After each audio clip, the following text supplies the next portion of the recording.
joining Aqua, never knowing who the other was. Dr. Icepeake and Blue, both detectives on the Aqua police squad, have come to the realization that they are people that they thought they lost long ago on the Russian island of Doma near Vladivostok, an island that is home to the Domon tribe, an indigenous people who settled there long ago and are said to descend from a great oceanic empire. The Domon tribe has been greatly reduced in number by colonization, to put it lightly. The Seven Nation Army, in time, simply crushed them through the Valentine clan, their employed samurai, and did so in quite a cruel and spectacular fashion, using the Reyes couple to get it done and execute a great number of Doman. Thousands have died or gone missing between now and then.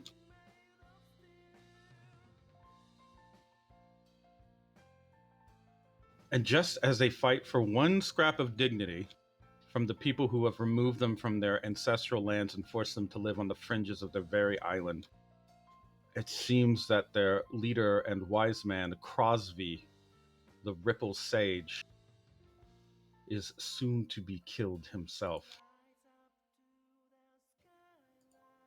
What will you guys do? I wonder. Um, just remember there is always the option to completely surrender and just go home. You know, stuff gets too scary or it's like too hard. You can just alt F4. I mean, you can. The NPCs can, of course. They'll just I'll have to sit here and roll for them. Come on, man. Gotta fill out their consequence boxes and then take them out. No. No, we're here to affect change. I think. All right, let's go to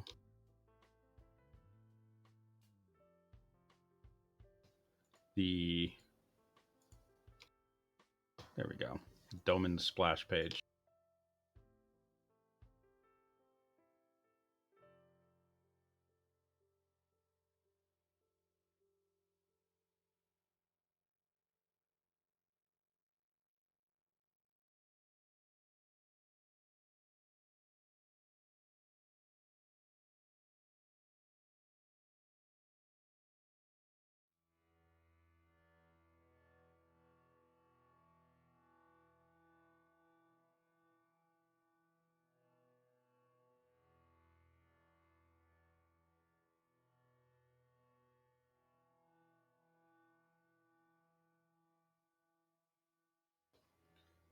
At the resort of Golden Love, a man is being held at sword point by a woman in a Valentine clan uniform, red and black with gold accents, reminiscent of the Seven Nation Army of old. The man, Crosby, simply waits in meditation, while the woman brings the blade ever closer, threatening to pierce him with it, though he never flinches.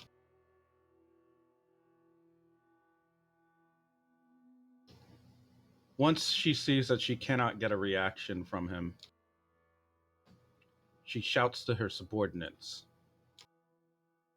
"Send word to those bumpkins in the south.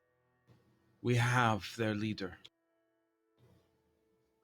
Tell them we want something in exchange for all the trouble he's caused. Something to cover the legal costs and the cleaning costs if they take too long to pay up. I hear that they're very poor down there, Crosby." She puts the blade under his chin to lift it. "Don't worry. Any debts incurred will be paid by their children, their children's children, and so on. Crosby doesn't open his eyes even. He just waits. Dissatisfied with the lack of reaction, Linda Reyes withdraws her blade and vanishes it to the sheath by her side. Scabbard decorated with dog tags like chain links, all making a great mesh. They rattle once the blade returns.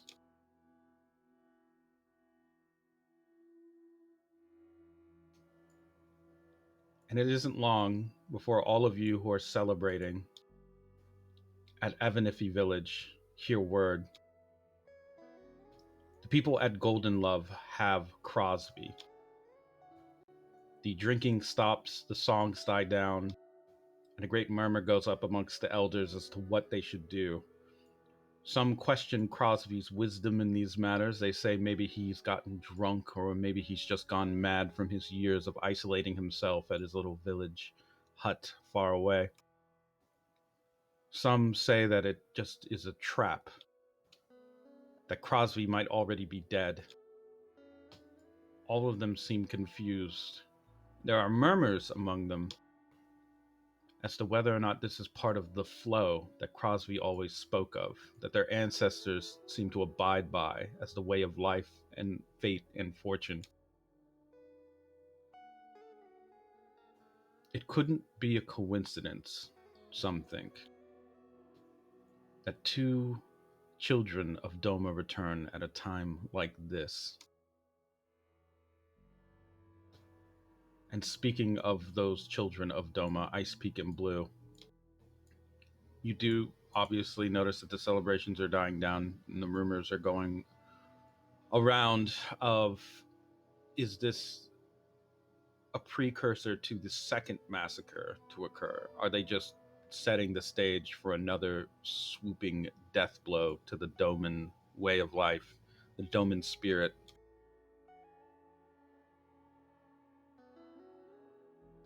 You two have options on how you can handle the situation here. You can try to get the villagers to calm down. You can try to rally them. You can try to find out more information about Golden Love. It's up to you. How do you want to apply your expertise and knowledge that you've gained in the world? It could be two separate tasks if you like. It'd just be a matter of roles. Yeah, I'd like to investigate. Yeah, I was gonna say Blue would probably investigate too. Okay. Let me get a first from Icepeake. Give me I guess, how do you want to conduct your investigation? You just want to talk to people, or do you want to eavesdrop, or what do you want to do? Well, the Domans know more than I do about the situation. So. Okay. Okay. Yeah, okay. Go ahead and give me a multi-surgery roll.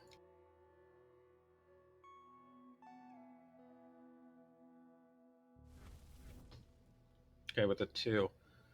You were able to ascertain from the various biological responses of the Domans around you that they are, in fact, quite terrified. It wouldn't take a very deep analysis to determine this, of course, but the fear that they have is akin to the fear that a person with PTSD has. They're having the very same kinds of reactions. Some are freezing up. You see some even just pretending to not have heard something, or they're finding excuses to pay attention to something else, to focus on something else. And of course, there are those who have just completely frozen up. Asking questions here would likely yield you some information that you're looking for, but it is a question of, how do we deal with this, I guess, delicately? I would imagine neither one of you wants to upset the people you've just reunited with, and going at it too hard may give them some stress. Especially if you talk about going to Golden Love, going there, doing anything, exerting force against the Dorbo Corporation or the Seven Nation Army. They are very afraid of retaliation in these cases. That's where Blue can come in. Blue, why don't you give me I guess a shakedown roll. Your experience, Blue, with dealing with probably people at crime scenes and those who are kind of deeply entwined in criminal organizations and don't want to give up any information that might put themselves or others at risk, as well as those who have been just kind of present around a lot of street violence. Your experience tells you that you may be better off speaking to a few of the younger people who were there for what happened and aren't necessarily completely giving up on life. Some of these older people definitely kind of look like they are checking out, or have checked out. Like it's one of those the ship sailed type situations.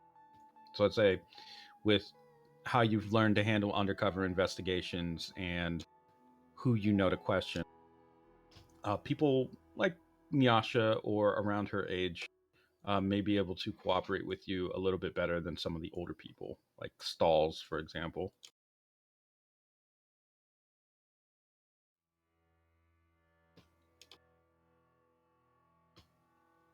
If that is the course of action that you would both want to take, then it really is a matter of just speaking. You could speak directly to Nyasha if you want.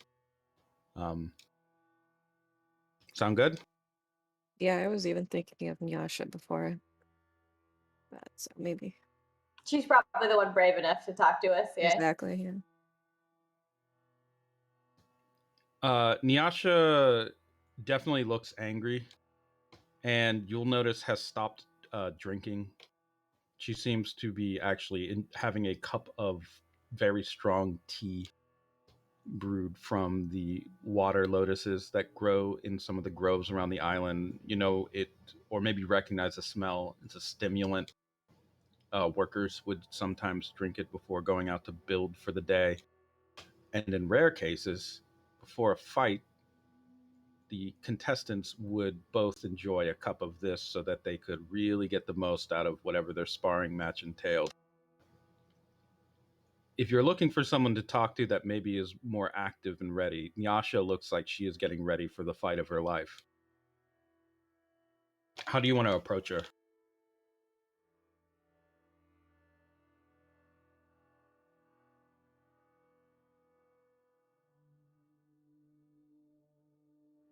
Uh, do you have any opinions, Blue? Because the Icepeake will just slither right up to her. Be weird. Well, my first thought was Blue is gonna ask, hey, can I get a cup of one of those? Nyasha, without a word, hands you your own cup after it's been poured. She wraps a bandana around her hair to tie it up and begins pulling up her sleeves and then slapping her forearms as she walks paces back and forth. This is another kind of ritual for psyching oneself up. Supposedly it gets the tea through the veins faster. And may I ask what the plan is? Plan is simple. We go in, we get Crosby relief. Simple. No complications. Fighting or slithering? As I said, we go in. I don't know what kind of tricks you two picked up out in the world, but I can tell you for certain.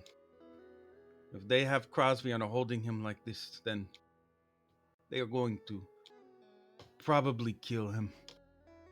And I don't know that our people could handle losing our only elder who has the traditions, the sight. We have to do something.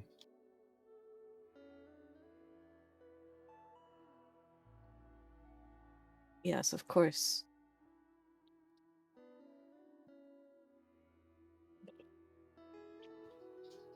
You think it'll be as simple as grabbing Crosby and leaving?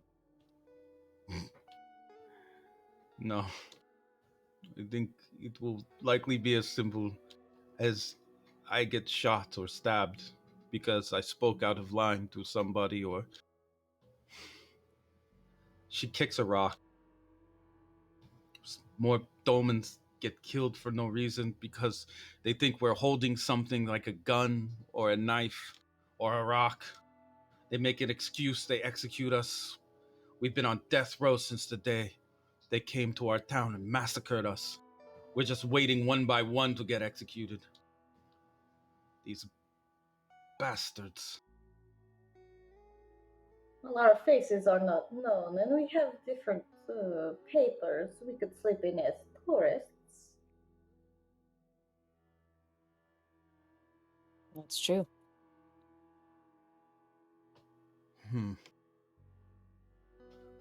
Maybe.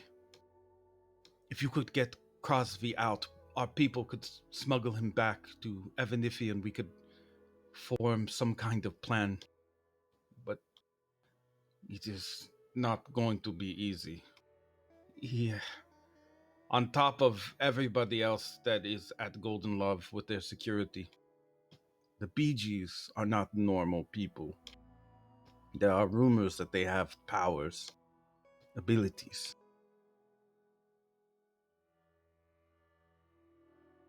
We have encountered such things before. We may have. I exchange a look with Blue. Abilities of our own. Blue nods.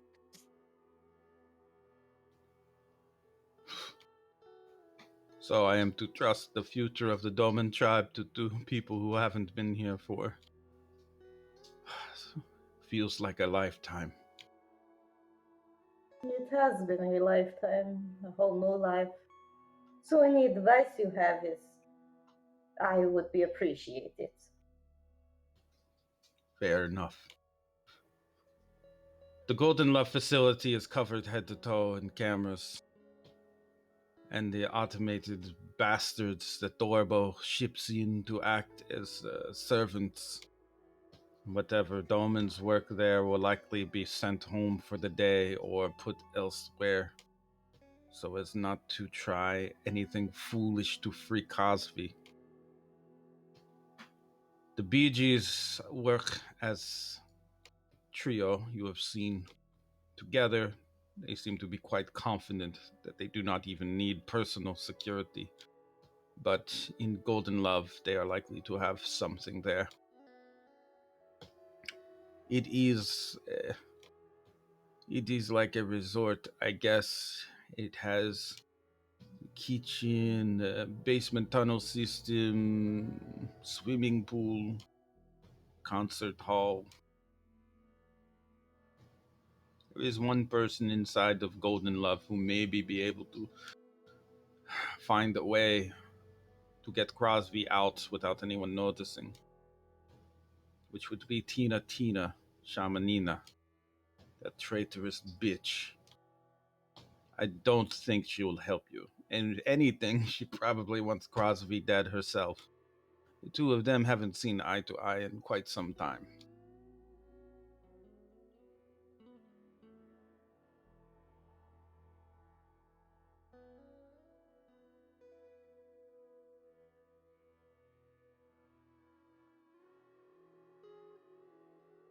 This may be a foul question, but is there a graveyard on site after Golden Love?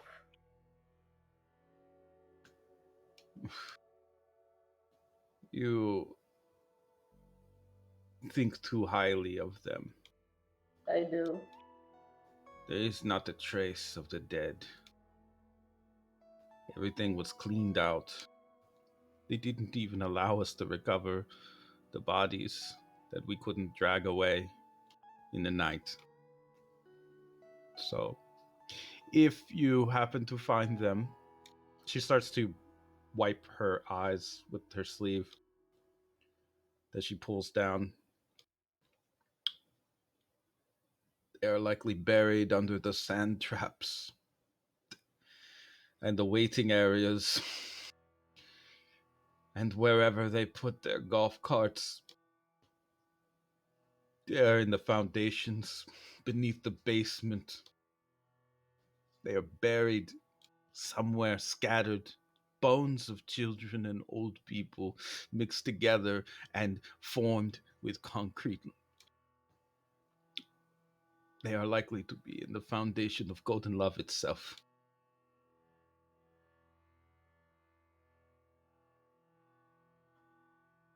I have a way of calling upon ghosts.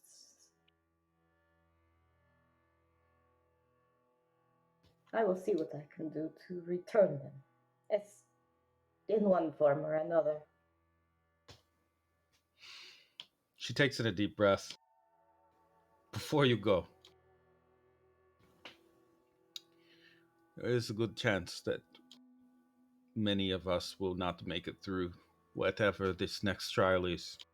So I have been waiting all this time to say, I am sorry for being such a little bitch. And if I had known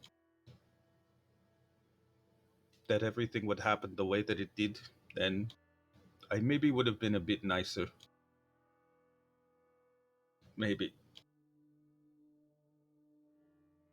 Are you coming with us to Golden Love? I will. But I don't know how close I can get without them suspecting something. They know who I am. I can help you to maybe sweet talk past some guards if they are Russian. I have a way with Russian men. I do not like it, but I do.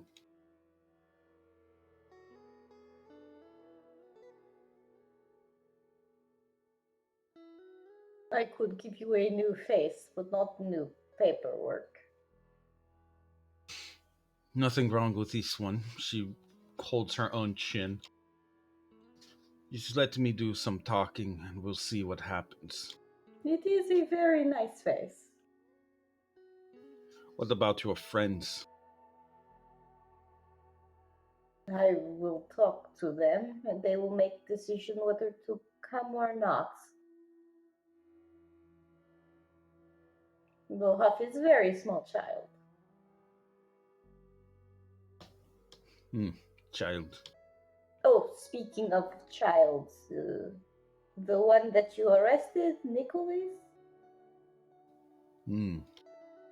He's a piece of shit, but we have not kept him or anything. We instead took all illegal contraband that he had, and he said that he had some sort of mission he had to do. He had paperwork. Transporting a dead body. Pretty foul to have a child doing such a thing, but who am I to judge?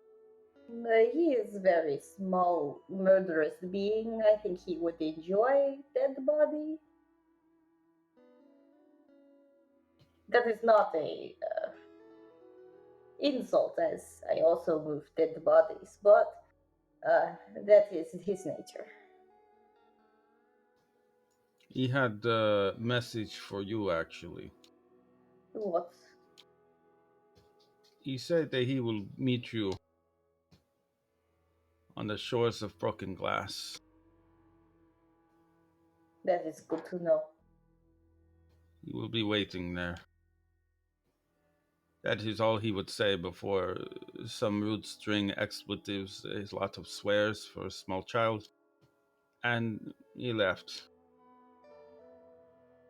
Kid gives me the creeps, so I was glad to see him go.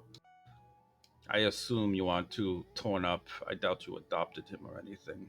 Seems like not the type to be adopted at all, nor the type to be in commercial for this is bad kid and then show other kids say this is good kid.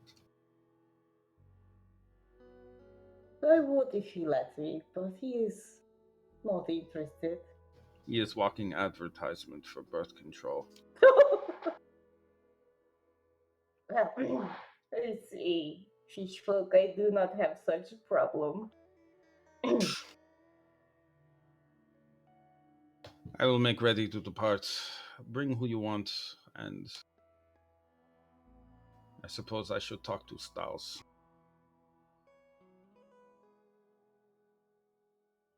He will also be eager to go, or I have to talk him out of digging up a rocket launcher he probably traded someone for 10 years ago that has sand inside of it that he would not be able to fire to save his life. oh, very eager. I see. Yes, I understand. I'll leave you two to it then. We will make sure Crosby gets home or die trying. That is really the only option I see. Blue nods in agreement. All right. Nyasha will make her way over to some of the elders looking for stalls. In the meantime, you have your gathered group. Joni looks like she is still a little bit out of it.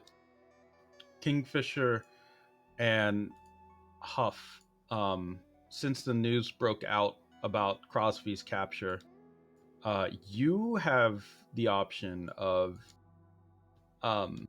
trying to talk Gullmaster out of going to save him. Gullmaster seems completely determined to do this alone. Are you serious? Do you want to let him go? He's very passionate about saving Crosby. Well, obviously he can't go by himself.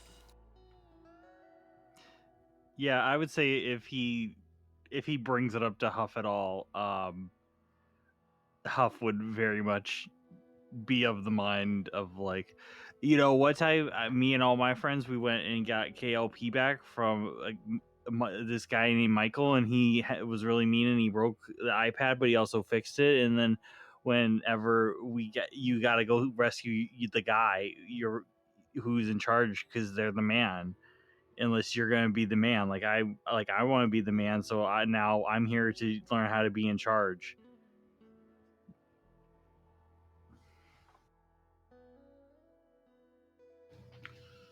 Gullmaster listens to your words of childish wisdom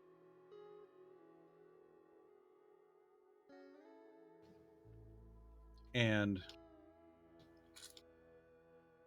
simply hands over the green piece of candy, sea glass, the glass of the gods, it was called.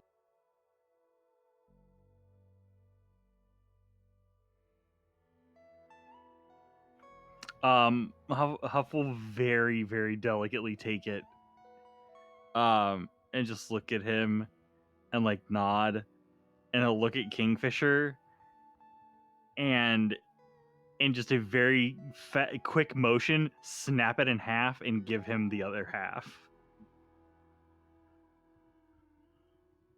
What? Give who the other half? Kingfisher. Sorry. There you go. You have one half of the glass of the gods. Candy made from sugar that was struck by lightning. Oh my god, why? Gullmaster, once he sees you split the candy, nods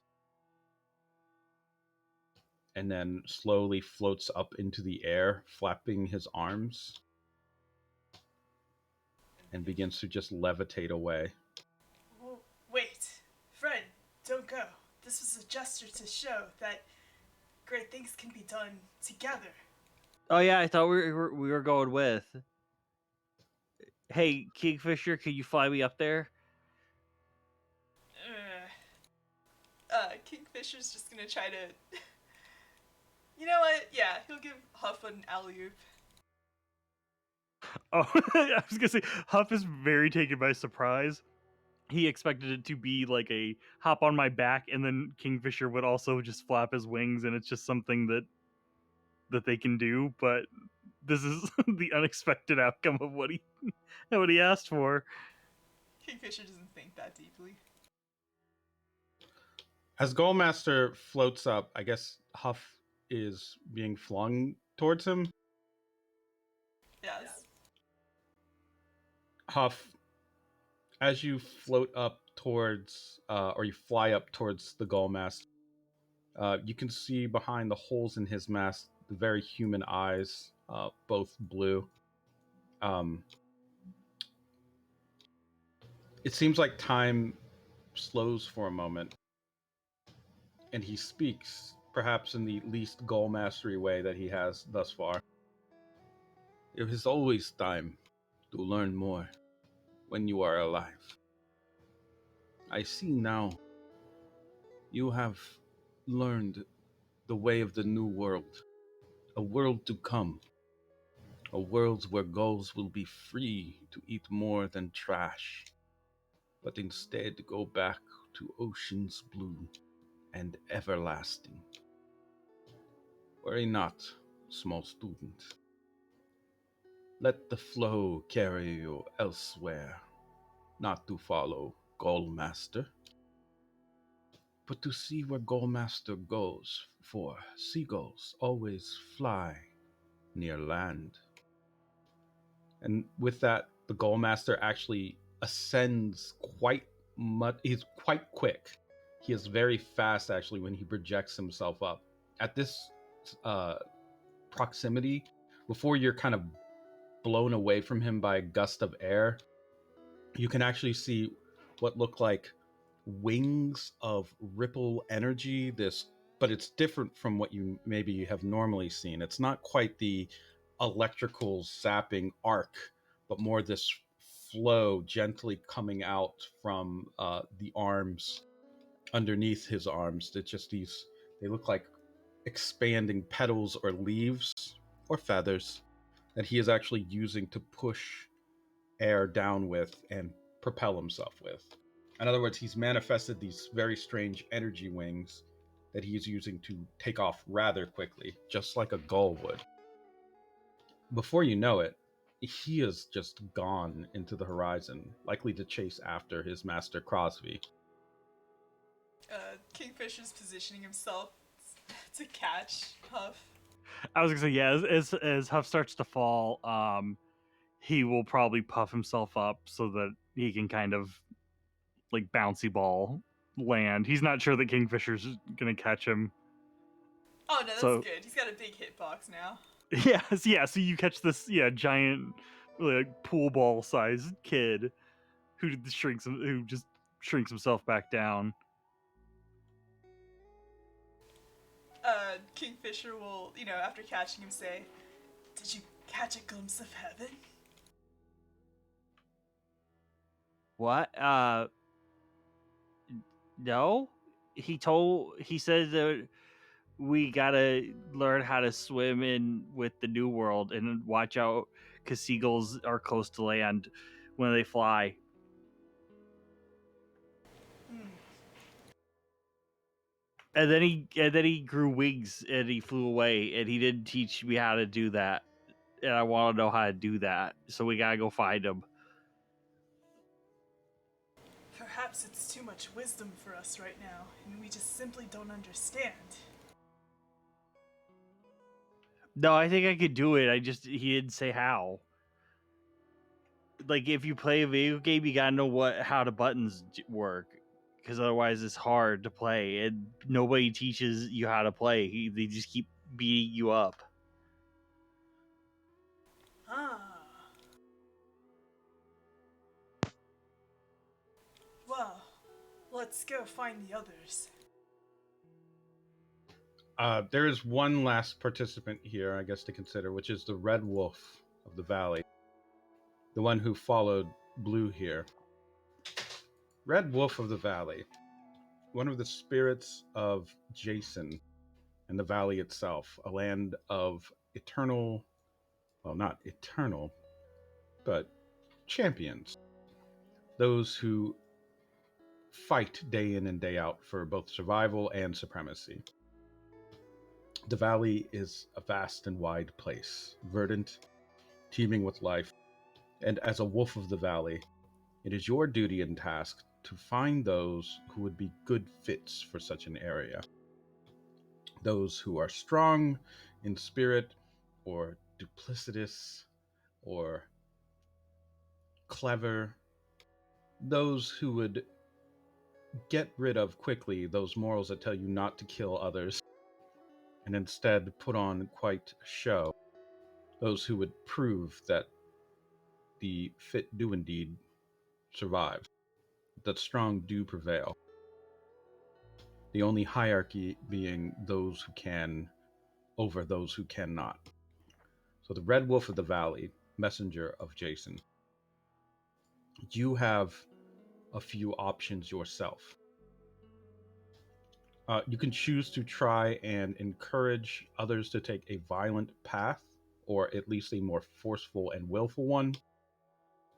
Or you can simply choose to observe and intervene where you see fit. Though in your normal duties, you do not typically get involved. More of a watcher and, on occasion, a bit of a doorman. You drag people to the valley. What do you feel like a spirit of violence and survival of the fittest would do here? I feel like the spirit would. They would be an observer, but there would be some points where it's just like perhaps a more willful. Perhaps you should bleed them a little more. And Okay. To kind of tap into your more primal, I guess, instincts and characteristics, go ahead and give me a hunt roll real quick. Passive difficulty, we'll say 3. no, okay. Where is the Red Wolf located? Oh, you can just double click the icon, the token. It should bring it up for you. Oh, there it is. And which skill would it be? Hold on, let me give you, hunt.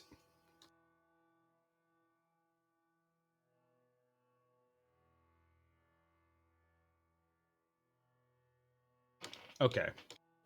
With a 4, death blows into 2 different directions, both to the north and to the east, and both are as strong. There is blood on the wind. You can smell it quite well. Everyone wants to go to the north.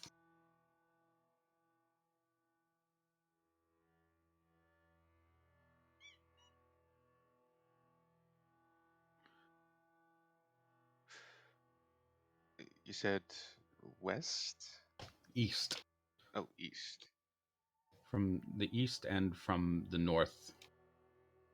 The north would be the Golden Love resort everyone wants to go to.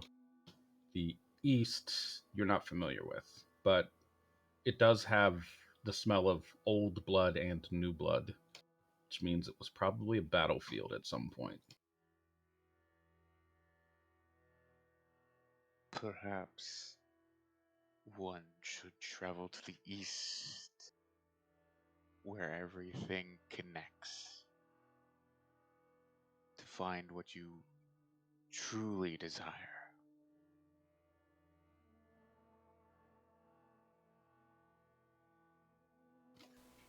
And I guess for Icepeake and Blue, those are the words of wisdom from the wolf.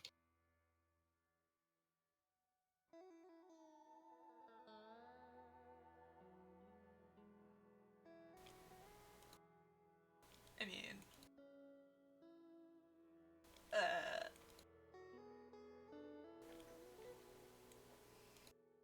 I was thinking like, could Kingfisher and Huff head there?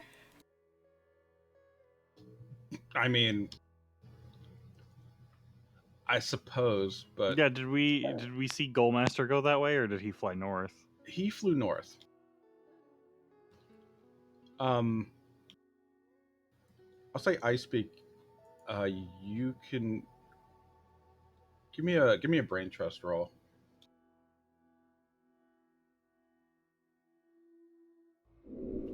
Go! Oh, nice. You have a +2 to your next roll involving either of the Reyes's. So just write that down somewhere. Okay. You know that from the description that you were given of what's going on at Golden Love, It's likely, given what the wolf has just said, that one of them is there at the Golden Love Resort and the other one's on the beach, which is where Nicholas was heading.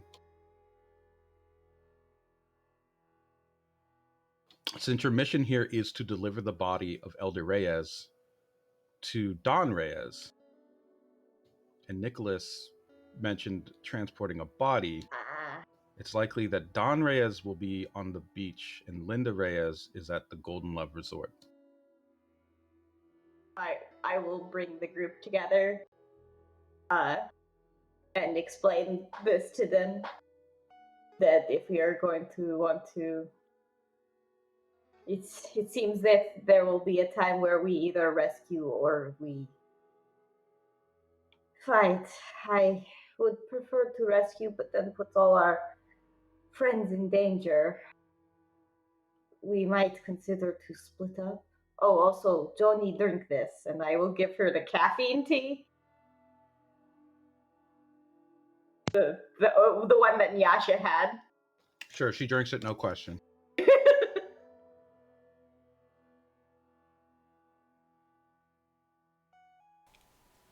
What is it that you wish to accomplish with the shore?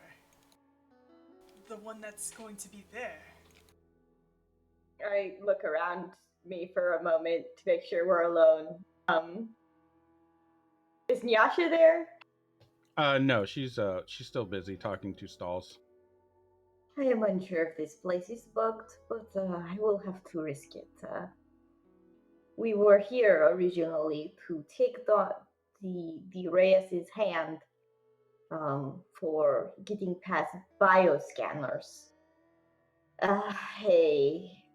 A series of events is about to happen that will destroy the Seven Nation Army's hold on this land.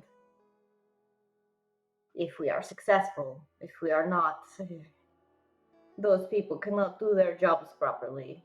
But I wish to help out this place I called home. So it is a decision between taking that man's hand and failing others, or saving that one.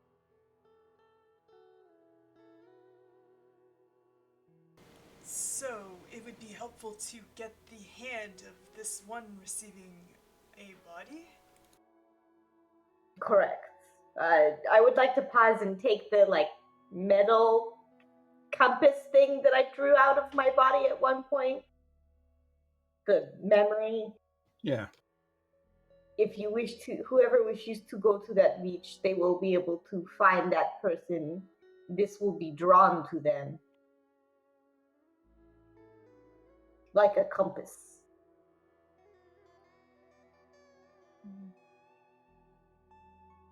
How, okay, I understand Huff maybe, not really caring about, how much does Kingfisher care about, the world, and the Seven Nation, or even know about it? I mean, he knows about the Seven Nation Army from history that he's learned from Ba. And he knows that he's probably run into Seven Nation Army soldiers while he's been out swimming. And he knows they're not nice or good. But they don't come to his island, or at least they haven't tried. They're just men, like he is. Okay, so in his mind, he's just imagining them bothering these people too.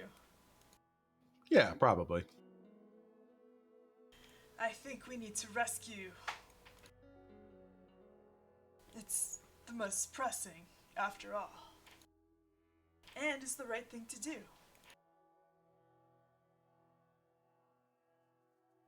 It is best we attack while they are split up, that is for sure. Blue, what is it you wish to do? I can't let Don Reyes do what he did again. But I know if I go near him, I don't know how it'll turn out. I still have these fragments. And I want to save Ravsi.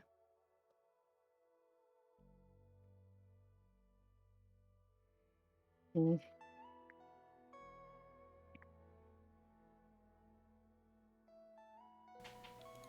Perhaps Golden Love is the best choice for me. This will put our friends in much danger. The Aqua.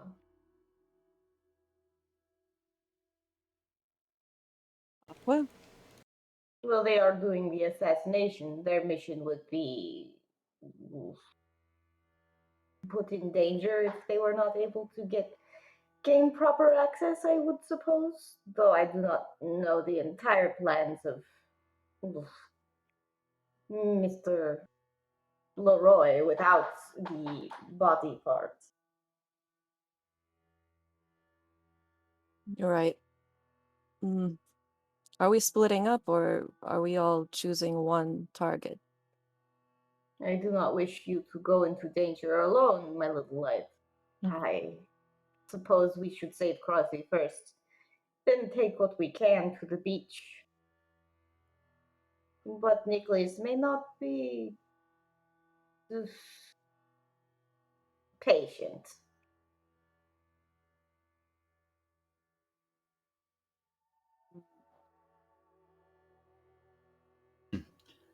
As you mentioned, Nicholas, you see in the distance and against a darkening sky a very strong, singular bolt of lightning strike somewhere in the east.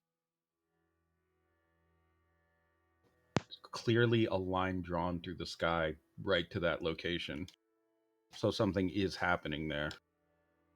It has begun. Oh, so it's already happening. Something's happening there. Oh, we may already be too late.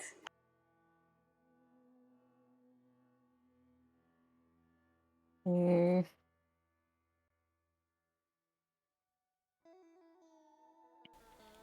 Is the idea that the one that took the master be captured?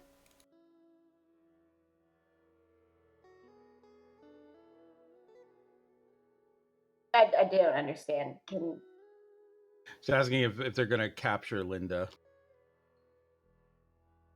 Oh, if we're gonna capture Linda? If that's the intention, to capture. Did it say either person's hand or very specifically? Very specifically, Don Reyes. Well, if we manage to capture Linda Reyes, the two of them would be less powerful together. Apparently, their combination will make something a deadly force we are likely unable to overpower. Separating them is for our best interests in this endeavor. Whoever's off in the east seems very powerful. Maybe. Oh, sorry. If we can focus on the one, maybe it'll be to our advantage. It would be in our best interest to keep the two separated. So, a party that would at least be willing to delay the men in the east. But they are both extremely powerful samurai. I wonder if this is what Ravzi meant about the flow and letting him go, though I don't want to. Or we could separate. Give him a chance.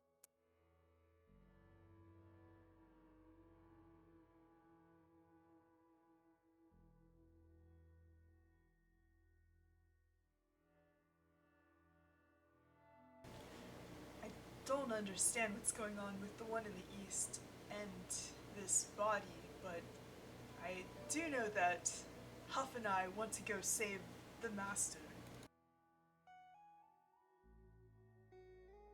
Joni, what do you wish to do? Joni kind of like stumbles for a moment as the tea is beginning to take effect, and you notice that the sky is clearing a little bit. Um, she kind of shakes her head a little and gets it together. As far as I know, a lot of bad shit's happened here. Talking with that ghost opened my eyes a bit. Personally, what I think, both of those guys probably need to get taken care of. Reyes is, my knowledge of history in the Seven Nation Army is, well, it's pretty good actually, being that I was raised by one of its top officers. People like the Reyes is, they have a long history in the Seven Nation Army of just being in there for the long haul. You would think that people that are so murderous would likely not. Well, eventually they'd be stabbed in the back, but those types of people that are the most horrible seem to hang on the longest. It's like it's almost an affront to karma or something. I guess what I'm trying to say here is I'm good to go wherever you need me to, but I don't plan on keeping any one of them alive, as they don't plan on being taken alive. To answer Big Boy's question here about capturing anyone,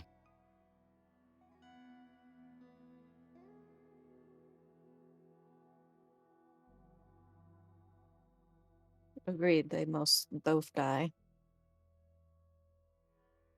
The Red Valley awaits.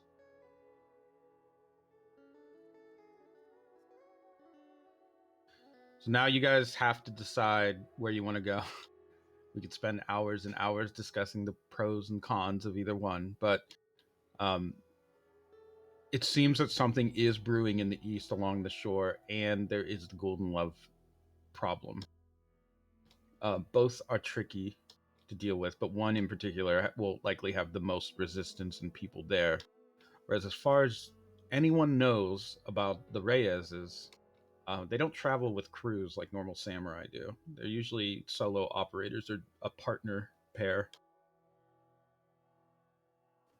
Well, So we could do it where Blue goes with one if we do want to split up, and then Icepeake goes with the other. that would likely be how it would shake out. The question is, who do you want to go with you to Golden Love, and who do you want to go with you to the shore? Because both could be pretty, um, both could be end up pretty violent. But the Golden Love one at least has the option of stealth if you're looking to just extract Crosby and maybe take care of Linda Reyes.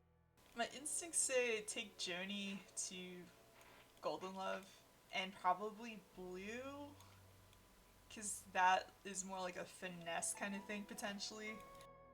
And then maybe Icepeake, Kingfisher, and Huff to the shore. You could always also try to keep them out of it. Anyone, including Joni.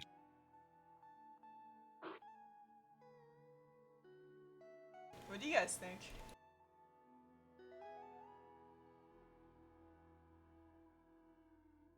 Uh, It's tough. yeah, it's tough to split. I know that Huff and Kingfisher both want to go to save Crosby. And I know the wolf wants to go to the shore, and then the way this would split up would be either Joni. And Blue still has the painful fragments that would maybe disable her, so Yeah, that's what I'm thinking. Like, she go to Golden Love, not to say that Linda isn't threatening with that either. I Icepeake know. would be more helpful at Golden Love because she could use her stand to bring back the Doma people. But Is there time for an emergency taking out of my fragments? I don't know. It was extremely. It took a long time, and Well, okay. It Yeah. also nearly killed me, so you would like kill yourself and then go to a And then, battle yeah. and die immediately. So it's like bleach. You get up to him and then fall over and bleed to death without him ever touching you. So not a good idea. Right. Uh,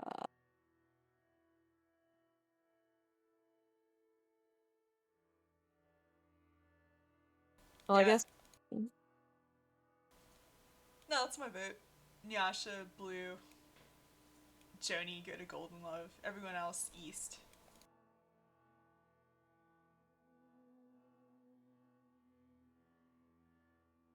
Wait, who was going to the east? Or who was going? Sorry. Nyasha. I mean, we could do Icepeake, Nyasha, Icepeake, and Joni. That makes sense to you.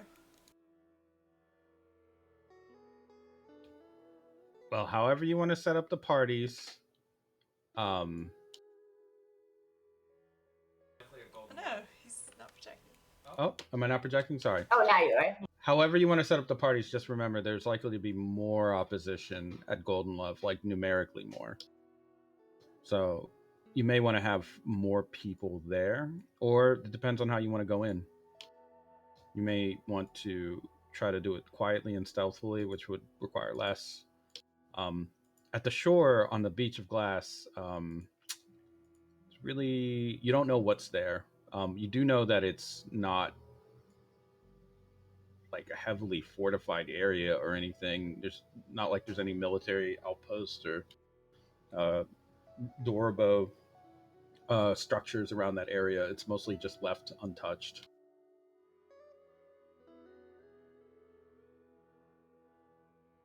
I think how the parties are makes the most sense right now. Probably. How you set them up on screen. Okay. And then where do you As want? long as You want? everyone else does. Do you want Joni to go east? Joni's gonna get fucking killed, dude. I like the way I like my suggestion best. Oh, where do you want Joni to go? I was saying Icepeake and Joni go north, and then Blue, Kingfisher, and Huff go east. With the wolf. Wait, go east to Don Reyes? Yeah. Blue goes to Don Reyes? I mean, I originally said Icepeake, but it sounds like she has some ideas for Golden Love. Yeah, sure, but the problem was Blue still has the fragments in her. So if she goes to fight Don Reyes, she might just like get killed right away. Or be disabled terribly. Yeah. Okay, Icepeake then goes east.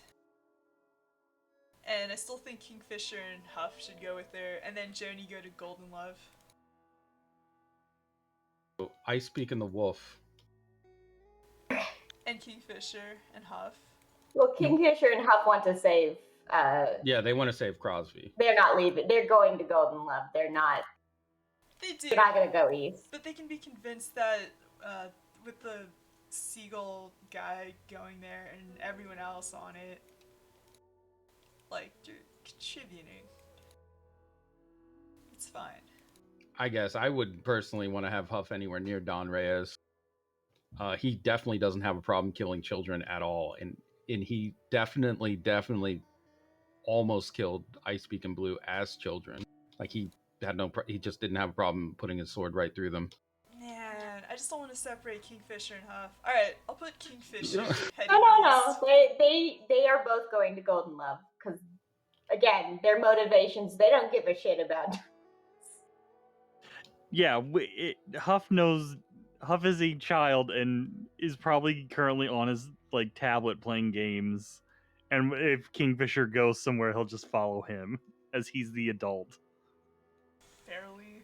The way the parties are set up now will actually be fine. I can at least delay the man. There is one addition, however. As you're getting ready to leave,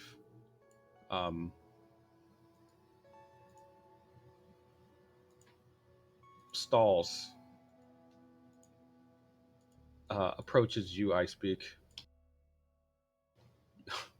You are going off on a warrior journey or something, yeah?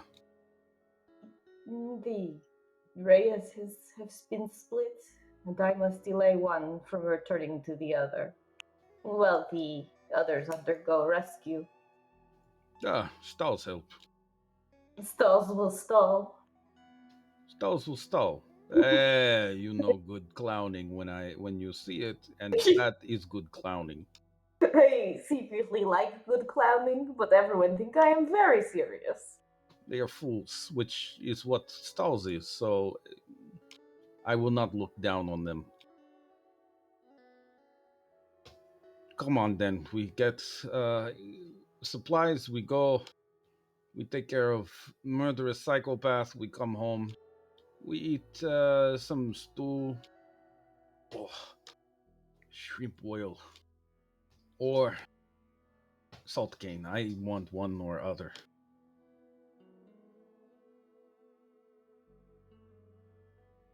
I am jealous of your ability to eat solid foods. Crosby always speak of flow.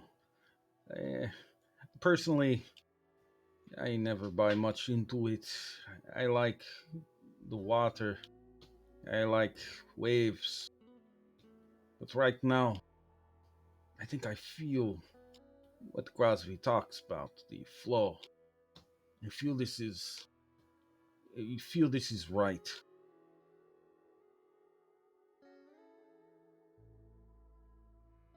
I cannot feel so like you, but I wish to do it. I wish to feel the flow. Then come on, let us face destiny as those before us have. Those on that fateful night were forced to face their own sort of destiny. I'll go forth like they did. Only this time, Styles has, he slaps his own bicep. Something extra. Time for round two. Yes, if you are desperate, chuck wolf at him. I know. Do not do that. I like dog. I will not throw. The dog just spoke to him. He's talking dog. I am not talking. You are imagining this. Oh, he's funny, dog. Ah, the outside world is so exciting. They even invent talking dog. Mine at home turns into blanket. I miss her. Maybe after this I will travel. Maybe even see where you two have been staying all these years. Ah, or I will go find island, claim it for stalls, that sort of thing. If you wish to visit Guam, I would be pleasantly surprised and invite you to stay at my apartment. Hmm. It is very dour. It could use some cheering up. I think I will take you up on this. I will stay for a couple months till I get act together. Then a couple months more while I look for a job. And then a year or so while I look for another job. It will be fun. Oh my god. Okay, so yeah, final thought here. It looks like we want all of us want Joni to go to East. That's the last call there.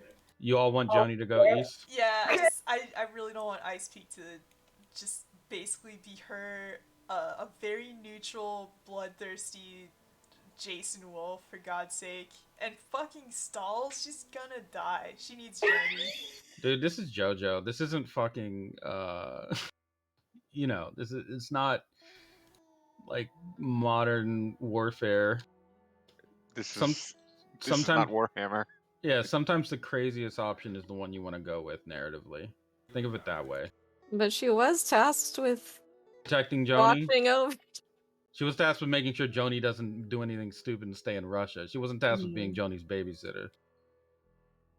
This is the safer option for And it is Joni. very stupid Okay. to go to fight Don Reyes. It is especially stupid when she's like, I'm gonna murder him right in front of the blood wolf that surely won't suck me into the red door. That's true. Do what your gut tells you is right on this, and you'll be fine. Really, follow the flow, just like Crosby always says. Alright, I guess we're set then. Besides, if you don't have Joni there, then you'll more or less be leaving Huff and Kingfisher to face the Bee Gees, and they're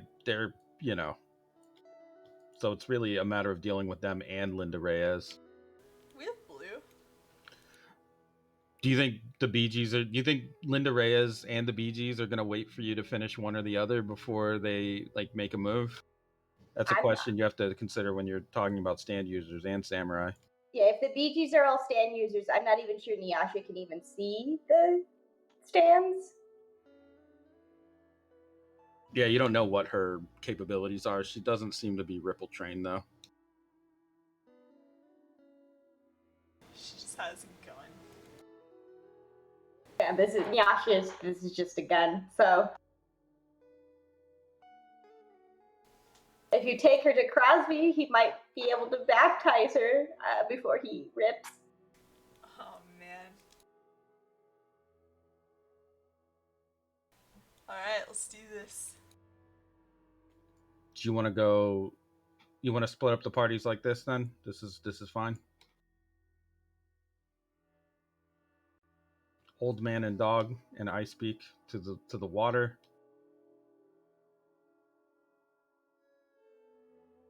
Yeah, Icepeake's gonna have her work cut out for her.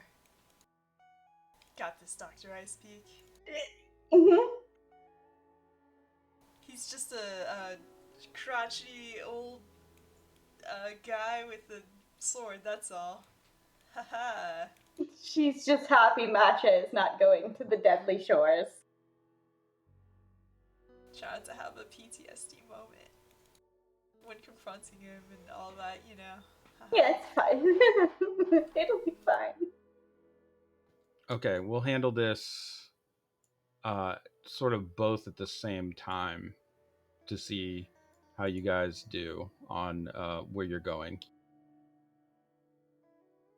Okay.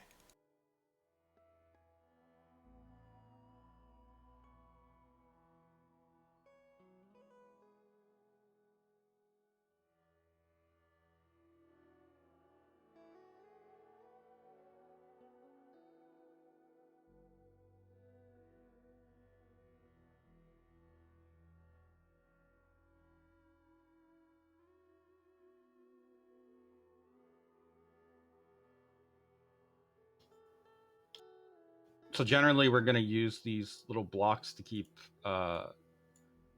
track of who's where and what's going on. There will also be scene aspects that are split for them. So right now at the Golden Love Resort, it is Linda Reyes and Crosby, and your group will be moving there. So let's move you all around there. I like it.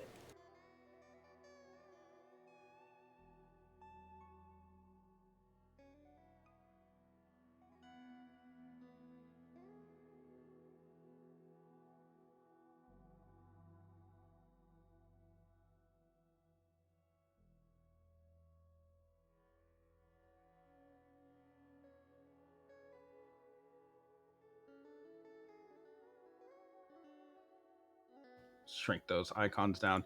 In the meantime, let us get to how the actual logistics of moving this many people around. Huff, do you care to at all wear a disguise, or you don't really have like a humanoid or human form? I would imagine. No, I don't think that he does. Okay. In that case, you have a few options. You So can he just might- cover yourself with a blanket or something. Yeah, he might need people clothes or people outfits. Okay, let's see. You will. Nyasha is able to get you enough children's clothes. Some of the old people donate clothes to provide for you to wear. They are from dusty old chests that have to be pulled out from underneath beds in bedrooms that are no longer occupied. You feel these clothes are comfortable and were likely bought out of love. That's a good feel. Yeah. Healthy.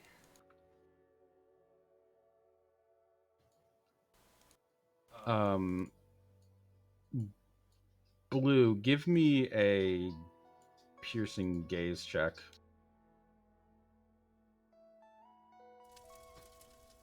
Some of the clothes that Huff is wearing are definitely the same sort of clothes you remember some of the kids wearing that you never saw again. He's likely wearing clothes from dead children.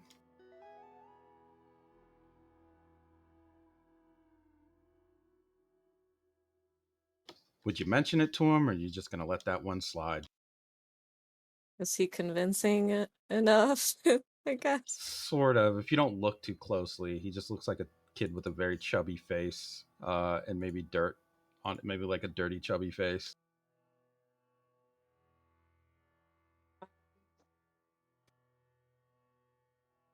That's a good idea. I think Blue would just kind of internally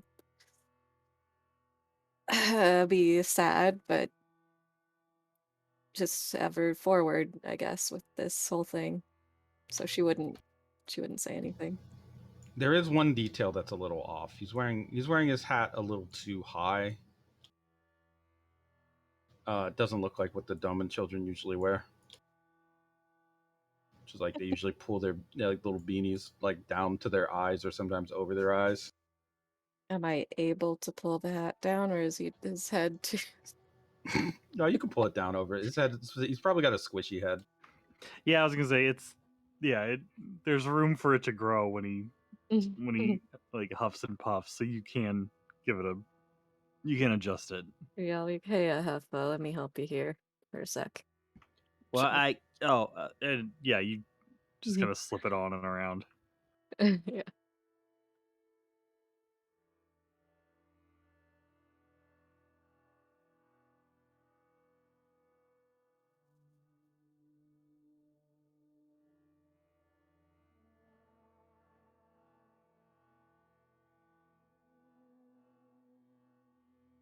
So at the first of all, Huff, you have a +2 because of blue scrutiny and the clothes that you're wearing. They are in fact taken from local resources. That means that you, with the proper amount of adjustment to your posture and a little bit of a change to your language, a little completely would pass for a Doman child as long as somebody's not staring you directly in your face. You could easily this, I would say, from being with the bottlenose boys. You keep your head down and you just kind of walk out once you've like lifted something off of a rack. You act like you are supposed to be there and you act like nothing's wrong. So for that reason, yeah, you have an advantage now on sneaking, or at least like passing. Has Huff, like, just very casually, because he is, like, a little nonchalant kid, just started adapting like merfolk do and just started picking up Domon, like the language and stuff? Yeah, he might be able to pick up a few words. He's still a child, so it's probably. I mean, his mental plasticity is probably very high, so he would learn it faster than most. But he hasn't been here for very long. Yeah, and he hasn't. I don't know. Has Huff drank of the waters of the Doman shores yet? I mean, I would feel like he probably has, or like he may not have drinking actual water, but he's like had food and water there. I feel like he's he's a little kid. He's probably found somebody's you know cup and been just like, I have some of this. I'm really thirsty, and I think the big question is, have you swum in the sea? I mean, yeah, I think Kingfisher swam there, and he technically was riding along, riding on his back. But I think beyond that, unless we were like fighting in the water at some point, maybe not. I don't know. Since we didn't do the goal battle, it may have happened there, but I'll say that during the goal battle, yeah, he drank some water. He had to. He just got like dunked at some point and like fighting off the gulls. Maybe he probably ended up drinking some of the water. It's not out of the question. Just to duck them, maybe. yeah, he may have like swam underneath to hide from the gulls because he was still scared of them. He hadn't yet mastered them. No, a bunch of goals is scary. Yeah, especially to a fish. Yeah. You could use the waters to pop in and out and like punch a single seagull and then go back in. Yeah. All right, then you have your parties all set up. Nice. This is probably not the first time Don Reyes has been approached by a Jason Wolf, I'm guessing. Probably not. Okay.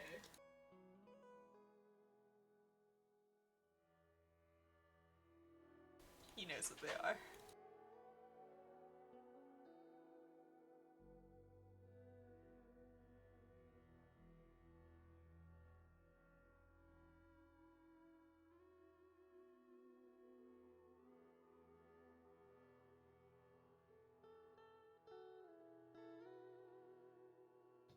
So now that we have our parties aligned, the question is, which one do we go with first? To answer that question, we'll have to look at what each of you is presented with once you arrive at your locations. For you going towards Golden Love, you'd see that security it's pretty casual, even though there are a couple domans that have been removed from the premises or otherwise are leaving for the day outside of this very large, luxurious resort town that's been set up. It's a settlement, looks like. There are a few bastards scattered around different points of entry, and there, of course, are gates. It looks like there is a more formal gate for visitors and residents, and then there is a gate for workers. Both of them have bastards positioned around them, as well as human security guards. It's not just these robotic um, men and women. These. Well, they're more like a lot of them are genderless androids. They are positioned in pretty key points for entry. It's a question of which one would you try to aim for? Is it the workers' entrance or the visitors' entrance?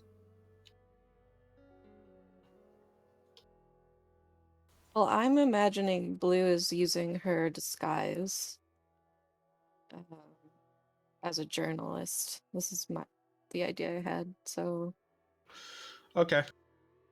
Using your disguise as a journalist, you would then you're trying to go into the visitors' entrance then, right? right. Okay.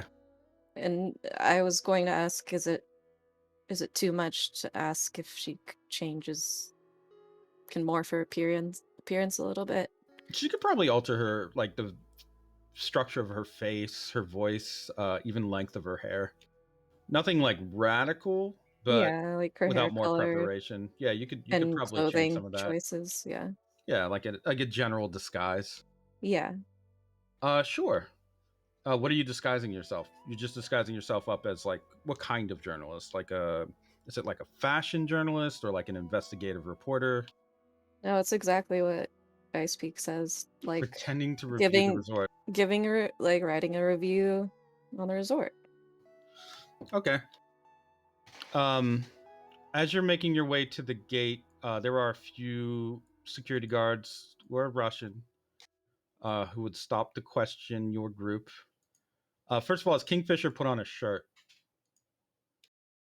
Or is he still No. shirtless? Okay, he's still shirtless. Yeah, why would he put on a shirt? Good question. They don't seem bothered at all that you're not wearing a shirt. They shouldn't. He wears it naturally. Nyasha actually puts a hand up and then goes forward to talk to the guards. Hi! Hi, oh. Must be a big day, huh, boys?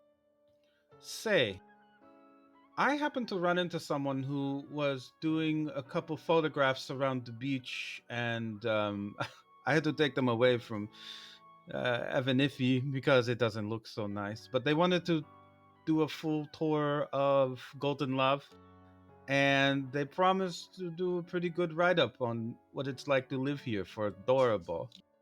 What do you say, boys? I know it's a bit of a rough time, I'm sure, with, well, sounded like something was happening, but she's not going to be here for very long. One of them immediately grabs her by the collar. Nyasha, you bitch. I remember you. You said you were going to meet me for drinks, and then you disappeared. And I heard you were sweet-talking a friend of mine. Were you a two-timing Domon whore? Trying to get my officer's salary? To pay for what? Maybe a little work? He puts a finger under her chin to force her face to look to the left. Can Kingfisher, like, push this guy? You will blow their cover if you do, but you are Kingfisher. I'm gonna. Well, go ahead. Yeah, he doesn't care. He's just gonna push this guy. You go to push him, I guess. Give me a rippling muscle roll. Yeah, you managed to knock him over. He falls onto his ass. Immediately they start drawing weapons because you just pushed a guard over. Yeah, nobody stopped him. The guard that Nyasha was talking to says, "Who is this? Your new boyfriend? Look at him. Maybe he's going to get some work too. Your last Doman girl I bedded, she's not doing so well. It looks like you are Look- going to be joining her in hospital." I merely didn't like the energy that you came at her with, so I met it with some force as well. That is all. I am trying to get some work done. Can we leave jealousy out of this? It is fine. Guard stands up. But this guy, he delivers a very solid punch to your midsection, Kingfisher. You can choose to fight back or just let him punch you, but let's see how much damage it actually does.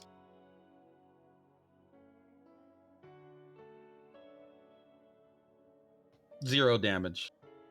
Zero shifts of stress. You have rock hard abs. Do You can- feel neutralized? Yeah. Oh, you like that? How about another?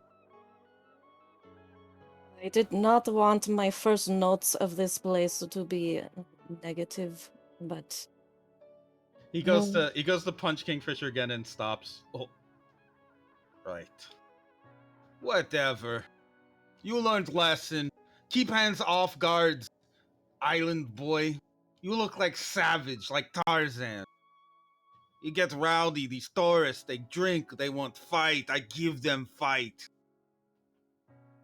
Keep What- him in line. He is dog. Like, fucking goes to push Kingfisher's shoulder, but accidentally just makes his hair blow Yeah. in the breeze. Blue's like peering over her disguise glasses and kind of sighing and writing in her notebook. Nyasha narrows her eyes. Sorry. Pietro, was it? It was Maximilian. Remember, because I'm worth $1,000,000, huh? Yasha just cringes while smiling.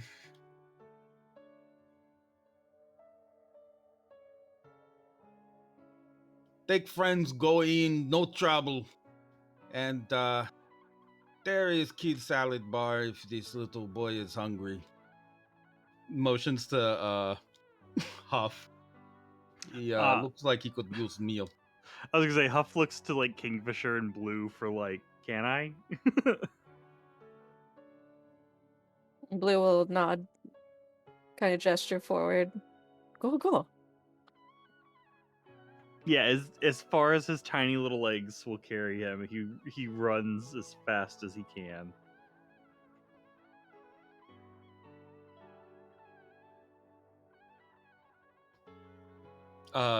You notice as you are going through the first checkpoint, it looks like some of the guards are hassling Joni a little until she pulls out a medal that she shoves right into their face.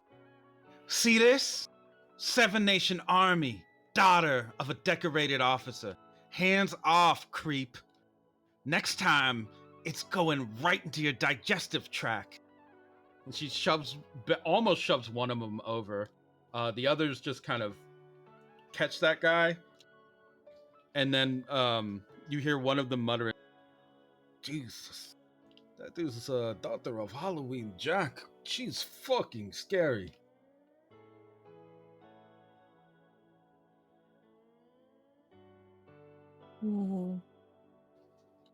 Guess Blue's gonna be somewhat nearby and just kind of say to herself while she's taking notes, oh, so Golden Love seems to have a pattern of harassing women.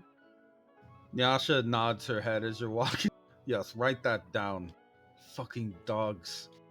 Pigs and swine live here. They come to this island, take over in colony, treat women like seashells they find on beach. Maybe they take one home. Maybe they decorate something with them. Throw them away when they're bored. Sickens me. I want to see this place burn. And all the Russian bastards who work at it were more than happy to crush us. They should burn with it. She spits on the ground, but then starts smiling when an officer looks at her. So that is the situation right now at Golden Love. Towards the beach, Icepeake, as you begin to approach, you can hear the sound of metal against metal.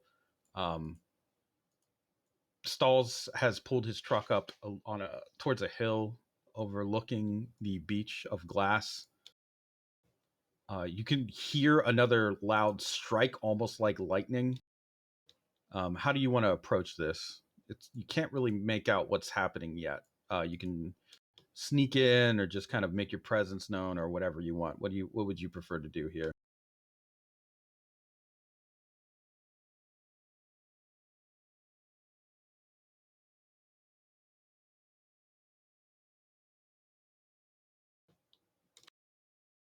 Icepeake.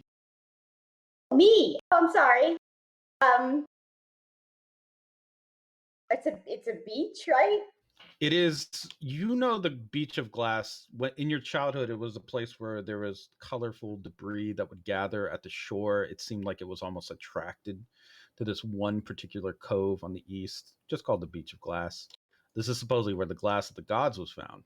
But for you guys, um, the closer that you're getting to the Beach of Glass, the more that you're noticing it's not just glass anymore. There's also shards of metal, plastic, um, all sorts of alloys kind of have been mingled in with the glass along the shoreline until you get to the big cove opening, um, where it looks like the only way to describe it is if someone froze a submarine and then smashed it with the world's biggest hammer. There are fragments all over the place of war machines. They are just cut, fragmented, scattered around, some of it looking beautiful, some of it looking like a reminder of war. All of it this mosaic of materials that have been left and gathered and pulled here. Sea life actually seems to navigate through this bed of glass very easily and deftly. Crabs kind of walk over it carefully with their tiny little crab legs. Birds can sometimes snatch fish from between shards of glass and metal. And all around, it almost looks like a part of the scenery in a way. But the further in you go, the closer you're going to be to where Don Reyes is. So, um, would you like to take the stealthy approach, or what other approach would you like to take here? You have the wolf and Stalls with you. I look to Stalls and ask him how good he is at sneaking. He looks at you and then starts to jiggle his belly. Not good. Uh, I can navigate the waters as I can breathe them.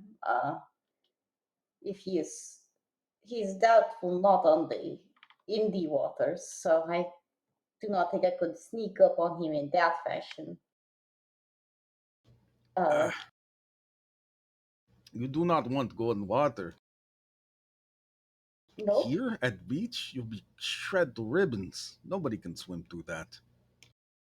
The crabs and little fishies have no problem. But you are no crab or little fishy. Not anymore. You're a woman. A I wo- I pause and grab my ear and pull it off, and it turns into a stringy eel, which I offer to him. He takes it. Then he Yeah, puts it to his own ear. I whisper using the eel, the tiny eel. I have many eels in lab coats. I remember you weird kid, but please be careful. And then he hands the eel back to you. I take it and I nod and I throw it into the water. Then small experiment, shall we? Experiments like mad scientist. And with assistant wolf. Wolf who does not talk. Tell me, what do you think of place like this? Blood is thick here. It leads me closer. Ah, wolf has spirit of poet. It's good wolf. Maybe I find wolf and adopt. It's like having a friend that says things that are, meaningful. Make me seem cultured. Yeah, da. He waits kind of behind the hill, peering out. He's not very stealthy, as he said, so anybody who might be looking could maybe spot the large noggin of Stalls with that. But for now, he is somewhat hidden. You, Ice Peak, are navigating through these choppy, glass covered waves. Go ahead and give me a slither roll. Passive difficulty 4.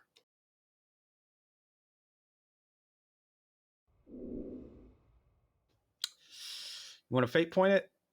Or you can just take one stress to navigate through and succeed anyway. You'll just cut yourself a little. I'll take one stress. Okay, you take one stress as one of your eels is lacerated slightly by the glass of the waves.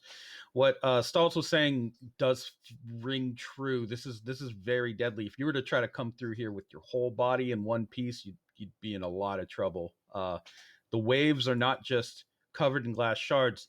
Sometimes it feels like the waves themselves are glass because one layer of shards will flow over the other, or just there'll be glass in between. It's like almost like a whole ocean of moving blades. You see that on the beach, once you get close enough, there is a man, obviously, Don Reyes, who is sitting at a small makeshift table made out of metal parts that look like they were taken from some kind of cabinet or compartment. You could see that the metal structure that he's sitting in front of, Japanese style, so he's kind of like sitting like on the ground in front of this thing. um he is not alone. Beside him is a woman who is leaning against his shoulder with her eyes open. Oop, that is the wrong token. You recognize the woman though as uh, Sevdaliza. I gave a different token to. I don't know why it's that one. Sevdaliza, one of the women, or one of the people rather, in the Jaguar clan, one who swore that she would kill Don Reyes. She seems to be just leaning against his shoulder, and there are other men also at this table. Some of them are sitting up. Some of them are just lying down on the ground. All of them are just quiet as Don Reyes pours himself another shot of tequila.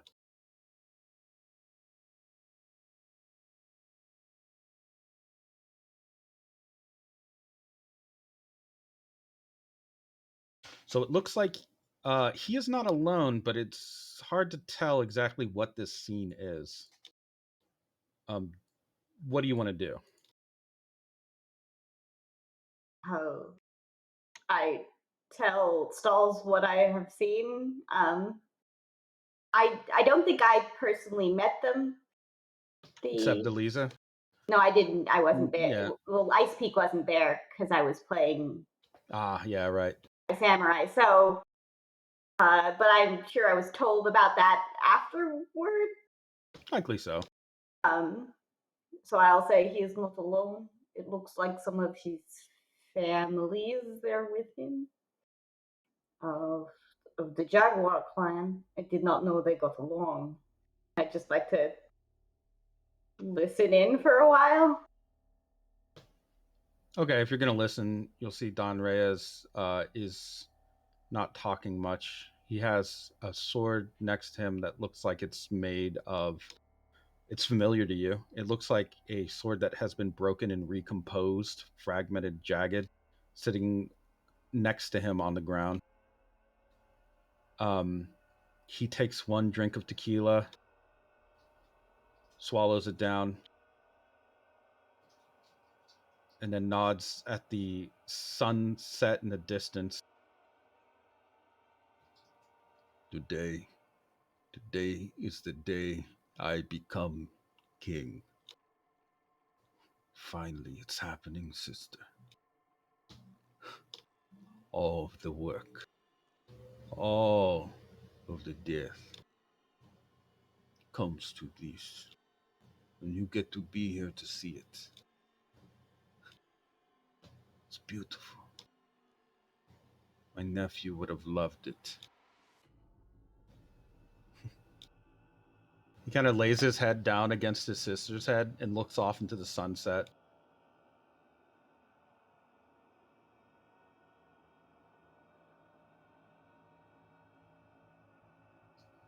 That's what he's doing. He's just quietly watching the sunset with his sister.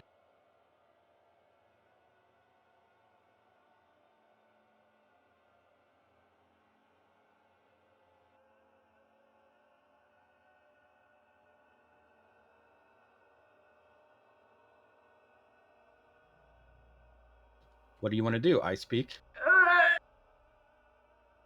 I have no idea. Icepeake will whisper to Stalls. They are talking about him becoming king. Can I slither closer to see if does she seem alive? You're gonna need a slither roll. Okay, yeah, I'll slither closer.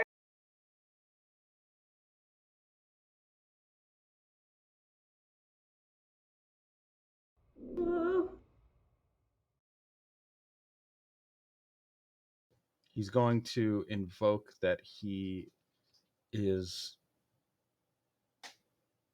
a retainer and stay on his guard as he's waiting. This isn't just a normal scene. You see his eye twitch the moment you move. That puts his score at a 4 and yours at a 3. Would you like to invoke or let that go as it is? I might as well invoke that I'm a parasite. Humans are leeching parasites, and I'm trying to slither onto her. You're going to slither onto her directly? That's going to be Trying. you're going to have to pass a higher score. You're going to have to basically pass at that point like a 5 or 6 even. Oh, well, I just need to get close enough to tell. To tell what her state of being is? Yes, correct. Yes, you can with a 5 if you're not trying to get onto her. No. What do you invoke first of all? I guess that I'm a doctor because I'm trying to guess the state of her. Okay. Doctor. Quick assessment here. She is not alive. It looks like she was stabbed somewhere in the front, likely the heart. Okay. I will report to Stalls that he's having a talk with his dead family. You know, serial killer shit. Stalls has gone quiet. You hear chattering. He looks over at you frantically and then grips his own chin and jaw. Is something wrong here? Is something messing with implant? Yes, he has some magnetic powers. How much of you is metal? His eyes open wide, and you see him dragged over the hill and just all down the shards of glass on the shore. He's being pulled, actively pulled. Before he knows it, one of the biggest men you've seen on the island, just dragged away. Once he comes to a standstill in front of the table where Don Reyes is, first of all, you see there's just a big line dragged through all this broken glass and these shards where Stalls was just pulled right through it. He's a very big, heavy man. Stalls pours himself another drink, though in his other hand now is the sword, just still on the ground.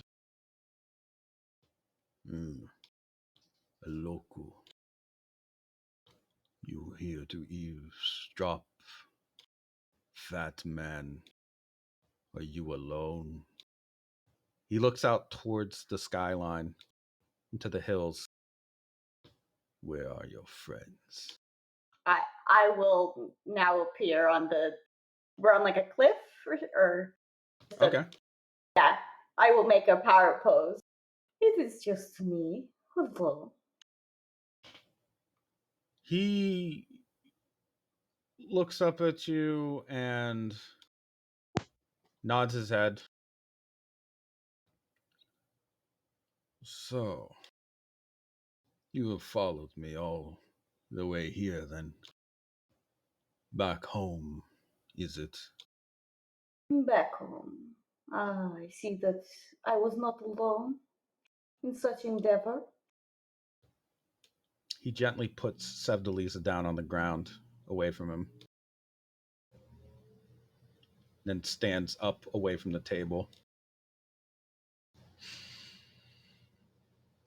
She heard a rumor that I would be here, and so decided to come and visit and let it be known that she did not agree with what happened to my nephew, Growler, and to the rest of the family, all those who have stood in my way. She was a good mother. Growler was a good son, but they were weak. They're not fit for holding the All-Star, like I am. I am doing them a favor by putting them to bed. Maybe they will go to heaven, since they are such good people. I will never know. He smiles a little bit. Have you come here to get revenge on Don Reyes? I have toyed with revenge now and then, but now I only need your hand. He looks down at his hand, his right hand. So that's how it is. Played against one another like pawns. Do you know why you were told to get my hand? No, please enlighten me. I won't. I want you to find out the hard way. Whether I lose or win, you will know. Fascinating. I am most interested. Your smug arrogance will be your downfall. He puts the tip of his sword against the back of Stahl's neck. Will you be so smug when I plunge this in and sever all those little implants holding his brain fluid in, I wonder? Like you were when you were. He looks at you very closely. You must have been a child. What village was it? This one? Somewhere in the Amazon, Tibet. Doesn't matter. You can see a little bit of mechanical fluid trickling out of the back of Stahl's neck. He's struggling to get up off of the ground, but it seems like he's being held down by some invisible force, likely magnetism. As you can also tell, some of the metal around Don Reyes is beginning to chatter and just kind of make noise. A lot of clattering going on. I stiffen slightly. It is our fight, not his. It is me that haunts you. Haunt. No. I think it the other way around. He draws a little bit more fluid.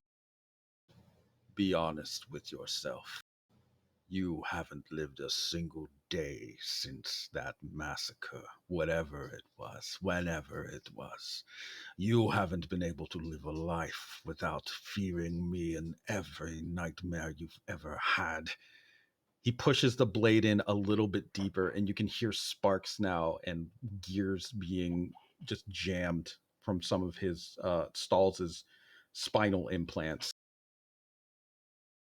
It would only take a little pressure to completely end this oaf's life. Another bull to the slaughter, just like biblical times. All according to the Bible, right? To how kings are coronated. I do not read much of your human Bible. It seems full of crazy things. And, yes, you do haunt my nightmares. But today has been a bright day, and there is a little light in the darkness. I've come to haunt you today, Mr. Reyes. I would like to, my eel's close enough. Can I remake Sandaliza with my stand? You can make like a weird torso or bust, probably out of some of her cells, like a recreation, a hologram. Yes. Go ahead, give me a at this case give me a leech roll.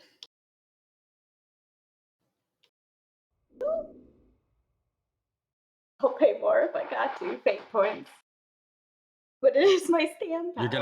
You're gonna have you can make it, but it to be convincing. Otherwise he'll just see it kind of as a very strange construct, not like as Sebdaliza. And he's also a samurai, so he knows about powers and stands. So you can make it if you want. Would it would either cost me both my fate points, or would it be better to try to re-roll? That's up to you. His gaze roll was really good though. I guess I'm going into this battle fate pointless. Okay. What do you want the hologram to actually do? Is a question as well. Well, I knew the last time I summoned up things, they had a sort of a life of their own. So I know that she's unhappy about him in general. So whatever she would I would just give her freedom to do whatever it is she'd want to do. Okay. When you sort of use necromancy in your way to conjure up the dead cells of an organism and allow them to have some echo or remembrance of the person that they were, they do speak sometimes. And this one is freshly dead. So the first thing that this partially made hologram will do is struggle to get up off of the ground away from Sevdaliza, causing Don Reyes to step off of Stalls and away from him and face this thing. He keeps his sword. Actually, he keeps it down. He doesn't raise it. He just watches. The hologram of Sevdaliza begins to shamble towards him with one outstretched arm, and it says, "Give him back to me. My son, my blood, you bastard. Your sword is a ticket to hell. You will die for it." She is just kind of walking towards him. If you're letting her go according to her will, she's trying to grab and strangle him, basically. But because she's just a hologram of these little loosely linked cells, she can't actually strangle him. Don Reyes actually watches this. He watches the hand go around his neck and looks the hologram right in the eyes as it's just trying to crush his neck.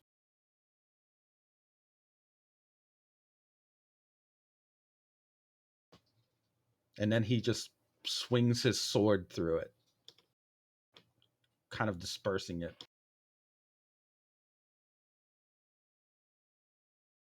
Could I have used this to try to get Stalls away, or at least is no longer being stabbed? Stalls is big and heavy. You can try to move him. Well, can I tell the wolf to get him? Is the wolf gonna? Will the wolf help, or will the wolf just stay third party? Will the wolf? Oh, wait. Simone's doing the wolf. Yes. Will the wolf stay out of it, or? Will the wolf grab this man by the foot and drag away his dead body? I suppose the wolf will reluctantly do it, but just to see how this plays out. Okay, give me a bite roll. Okay. Let's see.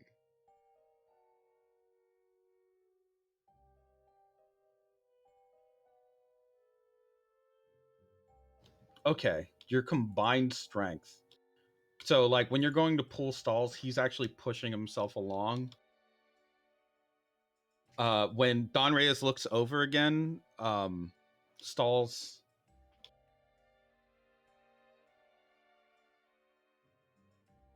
Oh, he's gonna. That's a 1. Oh.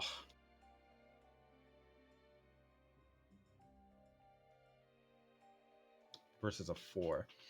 Don Reyes looks at Stalls, who's being dragged away. Stalls just kind of looks at him with a big, open-faced grin and says, "I'm getting away, big samurai man. Better pay attention to me. Look it." He starts pushing himself away even faster, helping you along, Wolf. Don Reyes approaches Stalls with his blade in hand and murder in his eyes. "Now, I think it is time to show the world exactly what happens to fools like you. The punchline is right now, old man." And he lifts his sword up high.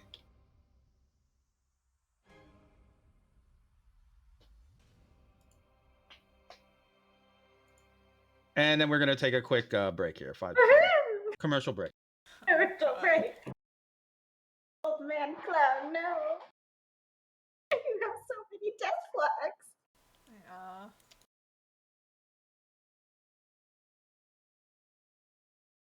Don't let him die. I'm gonna try not to. You say Just that don't let as him a die. hit CC.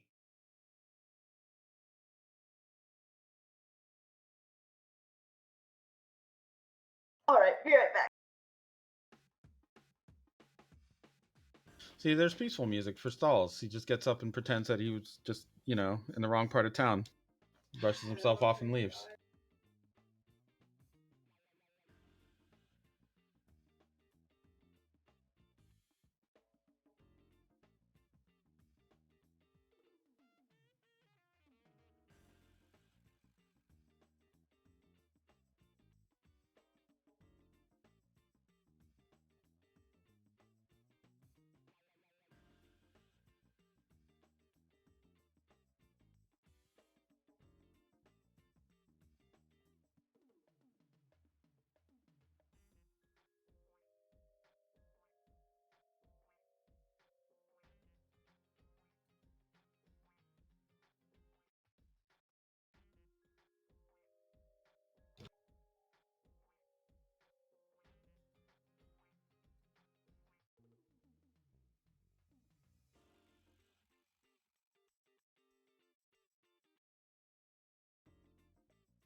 All right. Is everyone back? Who are we waiting on?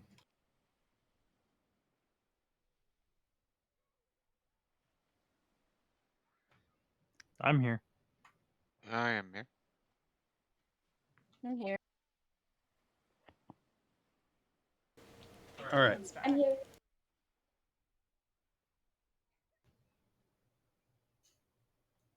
Okay. It seems like everyone's here. Great.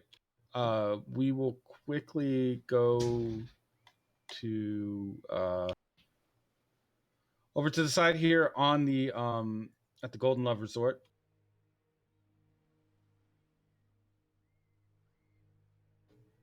Your group, as you're making your way through Golden Love, through the front entrance, some of the decorations that you'll see on the wall look like they're of Domon influence. They look like paintings, photographs. One of them, they managed to get a very small spiral horn looking mineral growth, the same that those towers are made out of. They managed to get one under glass that they have here. And there are all sorts of festive paintings, clothing in glass cases, and Japanese tourists kind of walking through casually on their phones. Some of them are just drinking and laughing. They don't seem to be really paying too much attention to any of you in particular. These look like pretty wealthy people. They are likely to have extremely good means if they're here and living as a member of the resort. Your group is still undercover somewhat, though the security guards are definitely, some of them will be a little bit more weary of Kingfisher for now. Blue, you are kind of leading this effort. What would you like to do while you still have your cover as a journalist? I guess my idea was to kind of ask questions and maybe gain a way to where Crosby might be. Okay. You have 3 different pools of people you can ask about. Well, you have 4 different pools. You can. I'll write them out.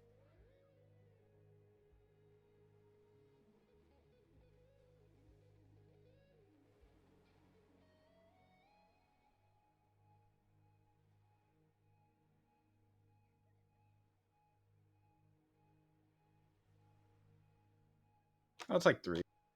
You can either question some of the Russian guards, the Japanese tourists, or any bastards that are on duty. Mm, I think I'd ask Russian guards first and then maybe ask some bastards. Okay. So what do you want to ask the Russian guard exactly?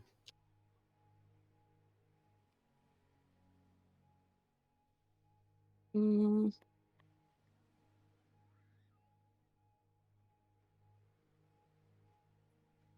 I guess I'd just open with like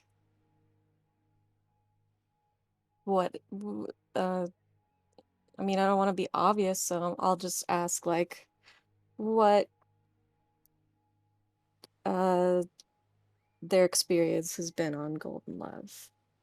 Like, what has it been like? The guard you question seems to be thrilled that anyone would give a shit.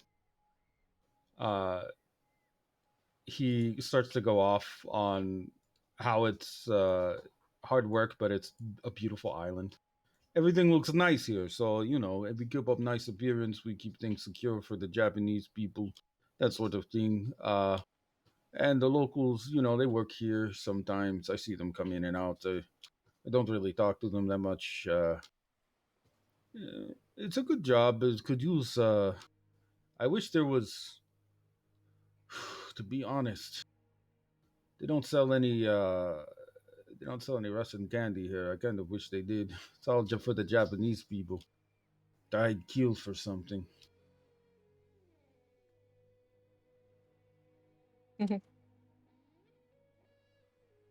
Huff. Yes, he probably is overhearing this while eating at the buffet. That he was told by looks alone, he was told that that's okay. So he eventually will kind of walk back over to Blue as if it were his mom or whatever, and look at her again for approval, since he knows she's a cop, and you don't get caught dealing in front of a cop. That's rookie shit.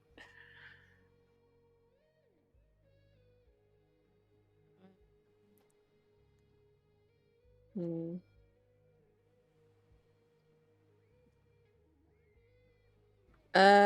Yeah, Blue will be like, oh, you like candy? I think my friend here might be able to help you with that.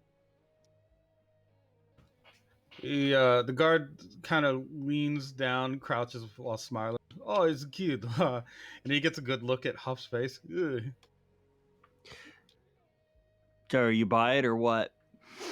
Kid, what happened to face? When he says that, he kind of his brow kind of furrows, and he just goes, "What happened to your face? Do you want candy or do you just want to talk? Because your face is gonna be real dumb if you talk, you keep it up." Fair enough. He kind of rubs his own nose. It was broken, not set right. You have candy? What you holding, kid? What kind of candy are you looking for?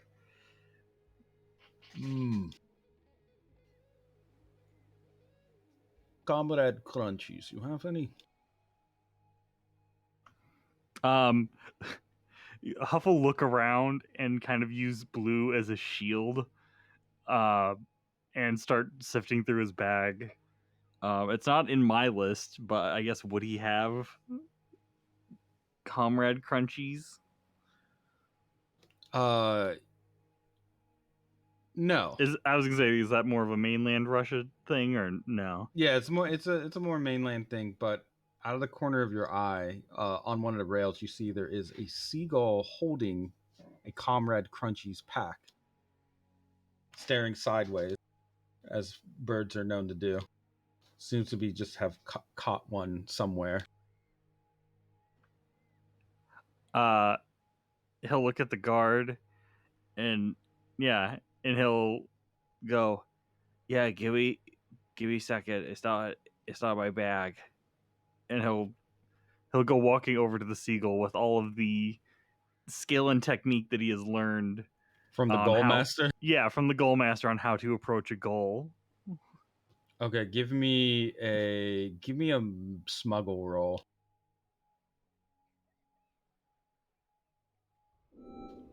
The one. So you want to? How do you want to just try to sneak up and snatch it? I think Huff has maybe gained some level of camaraderie with the goals in this very short amount of time, and may try and tempt it with something else. He does have a whole he did just go through the whole buffet and has a whole plate of food. Oh shit! Yeah, what do you got? Probably just anything and everything a kid Could would just be a want. bread roll. I mean, really, it's just, Yeah, I mean, it's a seagull. well, yeah, it's a seagull, and it is a effectively like a 7-8 year old kid who just got told he could run through the buffet by himself and needed no assistance. That plate is one plate, but it should be multiple. It is probably one of everything, regardless of if he'll eat it. So yeah, Okay. and then probably more like 8 chicken tenders. Because he's a So kid. it's a seagull, and it sees you have food, and it has food, but that food requires unwrapping it and getting the food out. Whereas you have food, it can just grab and eat. So it will drop its Comrade Crunchies bar and take whatever it is. What do you offer? Just the bread roll? Yeah, I'd say he probably is breaking up the roll and kind of putting it out in front of him like a little line, and then is maybe taking a handful of fries and kind of sprinkling it over top of that. Okay. The gull the takes your offering, drops the bar, and then without much fanfare, just takes off from the railing. Um, Give me a mathematics roll real quick to determine how you see something happen. Okay, with a 2.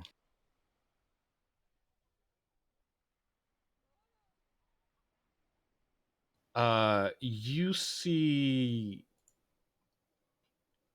what looks like, and you can hear a sort of typewriter sound, or it sounds like some kind of mechanical, like almost like an arm being pulled on a slot machine. And you watch as the seagull takes off, what look like 3 black dots kind of just slide through the air, slide through the gull, and then the gull hits the ground. Its head has been turned to the left, its lower torso has been turned to the right, and its feet have been turned to the left again. So it's been hit with something twisted. It died before it even hit the ground, and its bread roll falls right out of its mouth.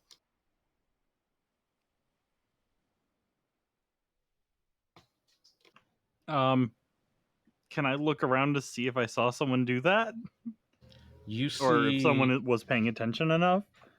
you see 3 plumes of smoke on a balcony higher up away from where you are. Looks like on some upper floor where there are 3 men standing and smoking.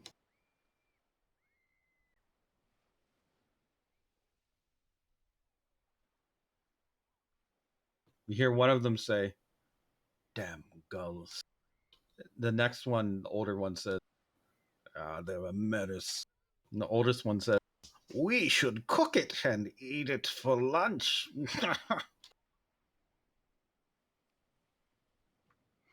Huff will remember their faces and remember where they are,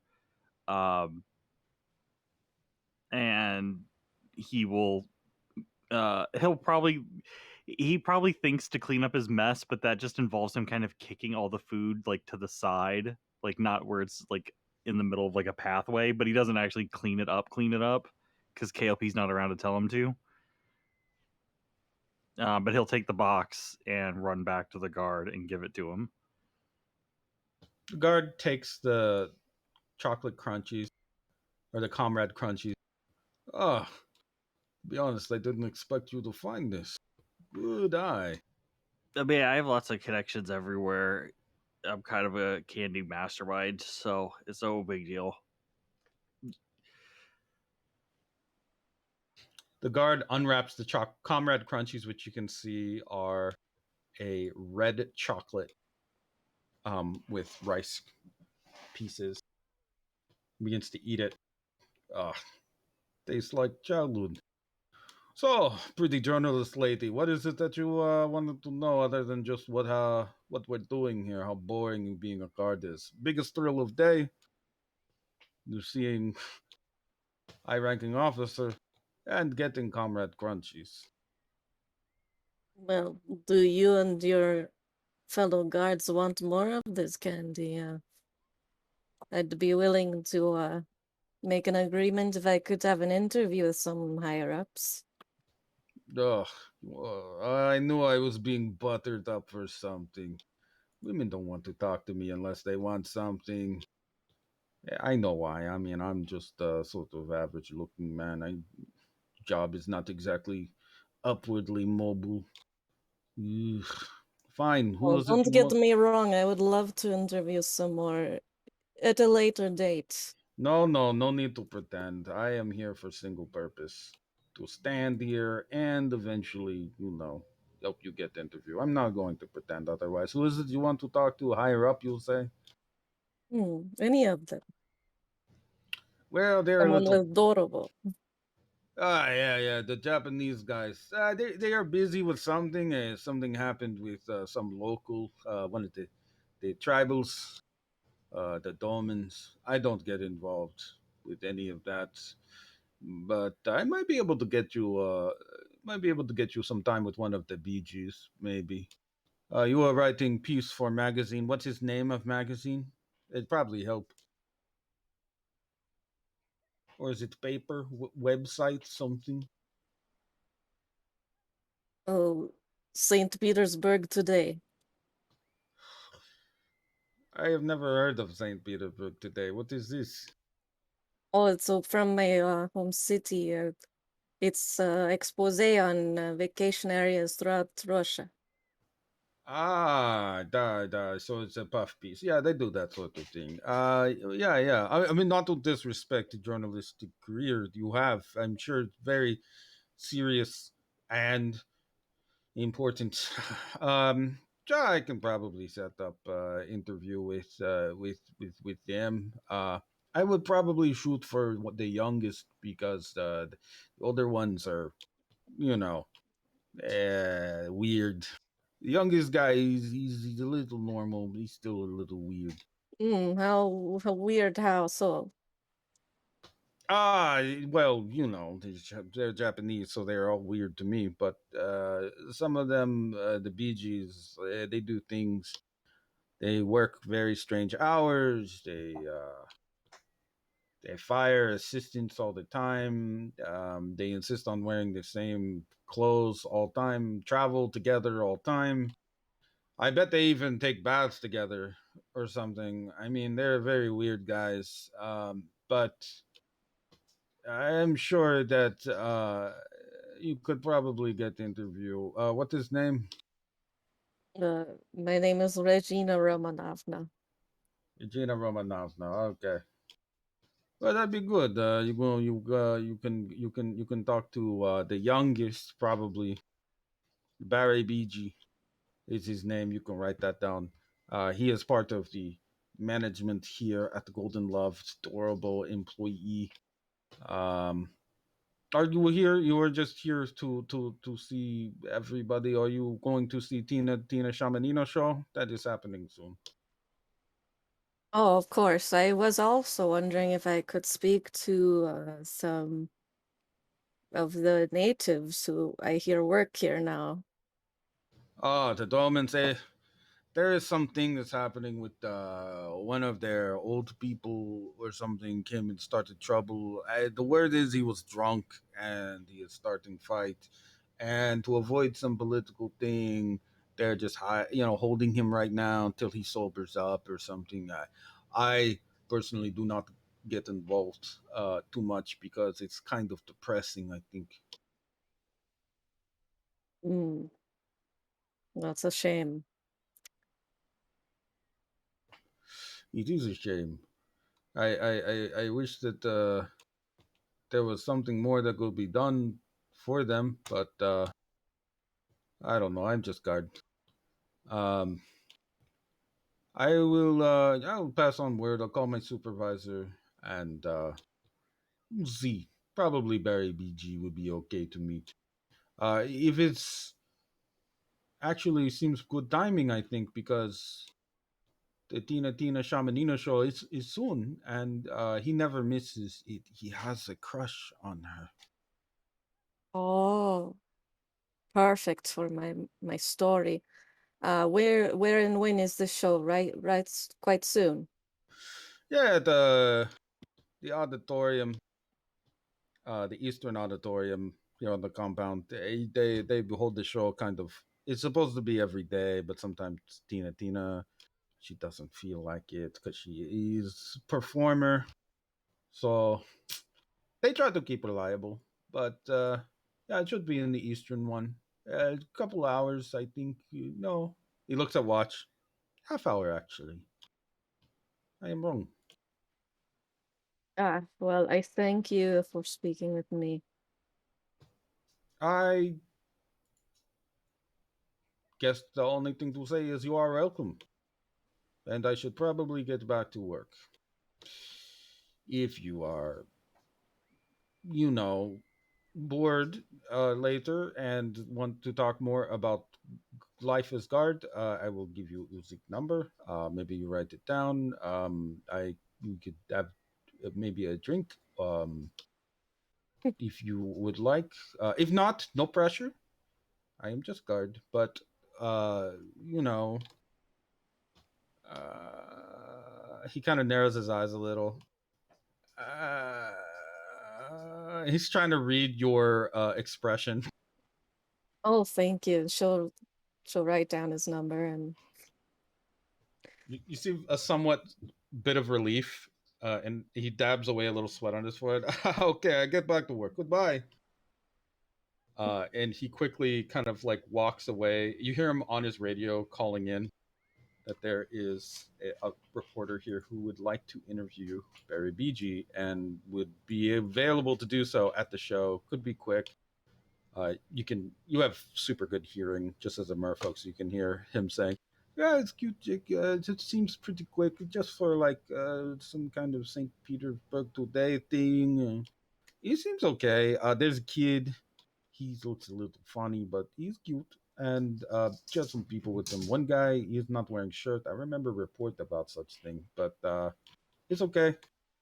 Maybe Barry wants to meet somebody that isn't Tina, huh?" And then you hear kind of laughter over the radio. So for right now, you have a sort of lunch meeting with Barry BG lined up, which is good. You'll be able to get maybe a little bit more information. Um, Kingfisher, give me a head scratch roll to see how well you're fitting in. With a +1, right now security is keeping an eye on you, so you're not really stepping out of line in a way that they will find to be alarming. Um, but they are still a little bit suspicious. You'll notice some of the guards are looking your way. Um, you also notice that some of the bastards, you've seen these before in Stella Maris in Guam. Um, they seem to also be watching you. Some of them will turn their heads as you walk by, whereas they don't really watch other people. So they seem to be paying attention to you. Um, and then Joni, for her part,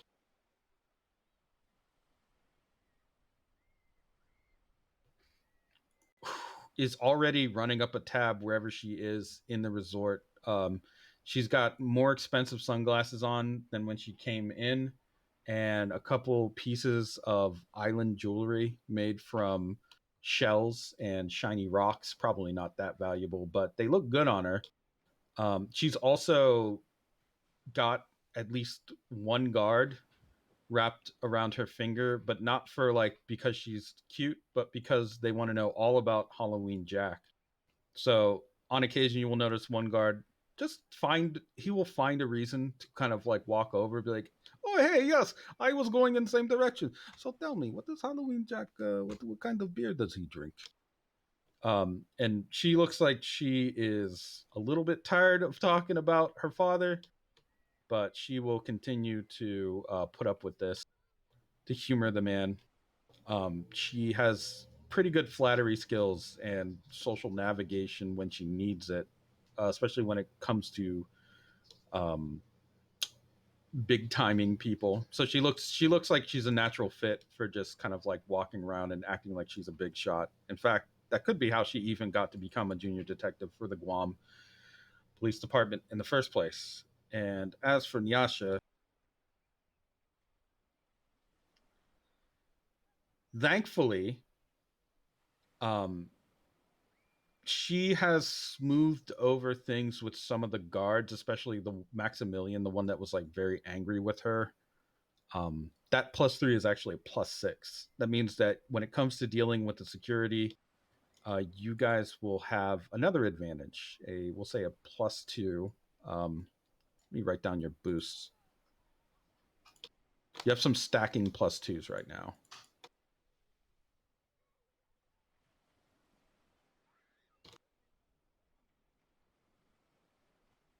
Just to be used with the guards, right?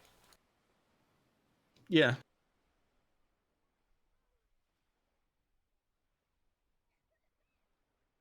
there you go. Nyasha has kind of, yeah, she smoothed things over, and Huff, you still are looking, you're convincing because the guard on the radio that you gave the candy to has already mentioned that there's a kid with this group. He says that He says that you're funny looking, but don't like make a big deal out of it. It's probably medical condition or something. No one seems aware that you're a merfolk. My make-a-wish was to go to Russia. Yeah, well, I mean, it is a resort. So that's you guys have it all under control for the most part. And when you arrive at the giant, um, giant amphitheater, you will be able to see that on stage is your friend and mine, Tina Shamanina, who rises from the center of the stage on an elevator or elevated platform. Just comes up once everyone is seated with smoke drifting here and there.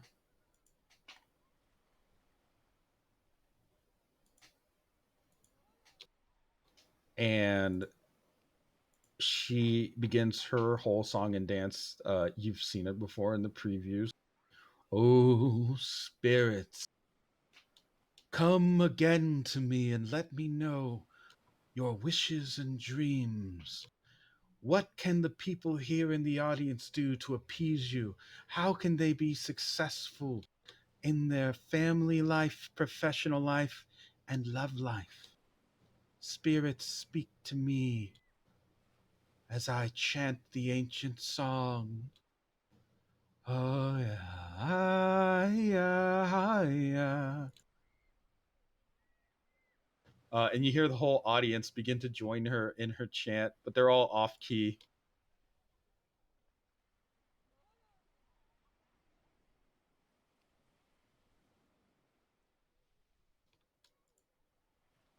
Kingfisher's enjoying this show. Yeah, Huff will probably tug on like Blue's sleeve and just go, "Do we sing too? Because I don't know the words." Oh, it's okay, hon. Just try to follow along. You can hum if you want. Okay. I was gonna say, yeah, if you gave him the go ahead, I was gonna say he suddenly swells 3 times his size as he takes in a breath. Oh To no. start, but no, since you said hum, he probably just kind of sits there. He's probably playing on his tablet.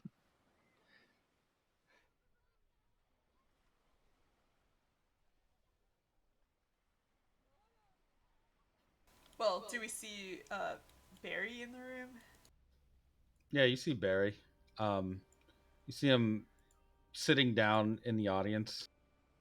You also see Tina Shamanina make a motion like she's cutting for the music to end. Then she speaks into the microphone again. The spirits have given me another message. There is a holy man somewhere on the premises,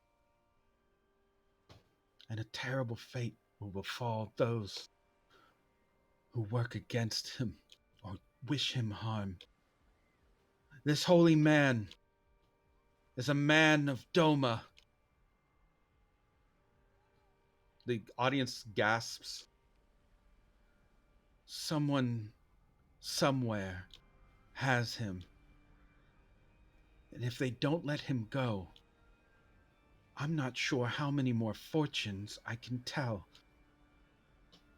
She looks directly at Barry. So maybe it's better to listen to the spirits and not go against them just this once. The lights shut off on stage. And you can hear a woman kind of yelling and then scuffling around. When the lights come back on, it looks like Tina Shamanina has been dragged off.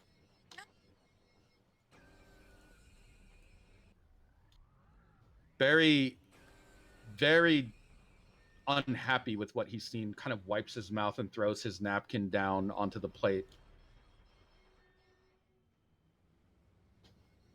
He stands up. Okay, everyone, show's over. Tina wasn't feeling well. Just go swimming or play water polo or something. We'll get it together for tomorrow. I'm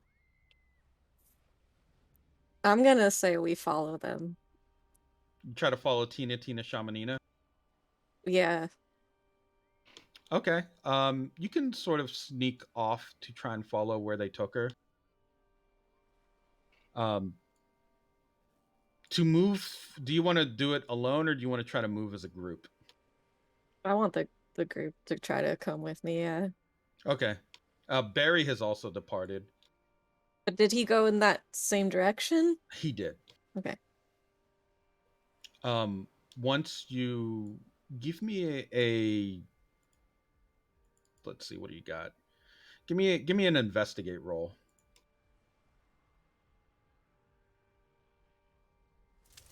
The 4. Yeah, you're able to track sort of where they would have went, what direction, and maybe even find a quiet corner.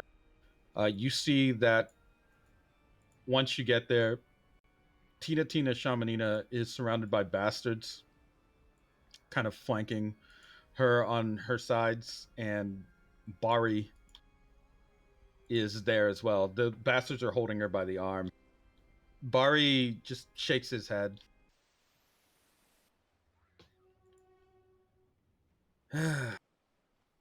Tina Shamanina. Beautiful, but not smart.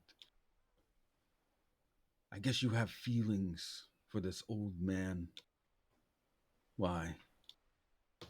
Was he like your dad or something? Tina just looks away.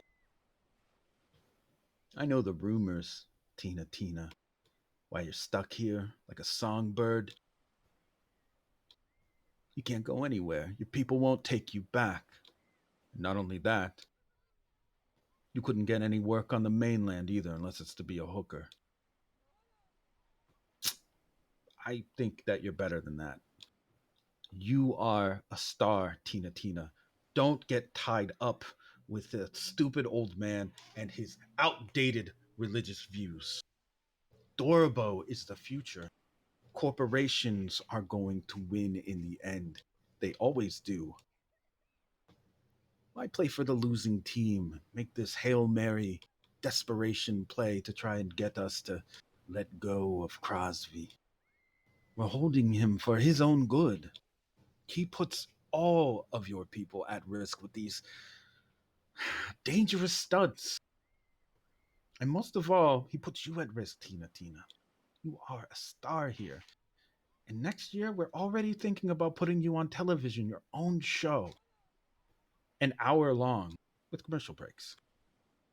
You'll be the star of your very own variety hour, your talk show, whatever you want. Animated series, we have sweatshops where they'll pump those episodes out one after another, after another, after another.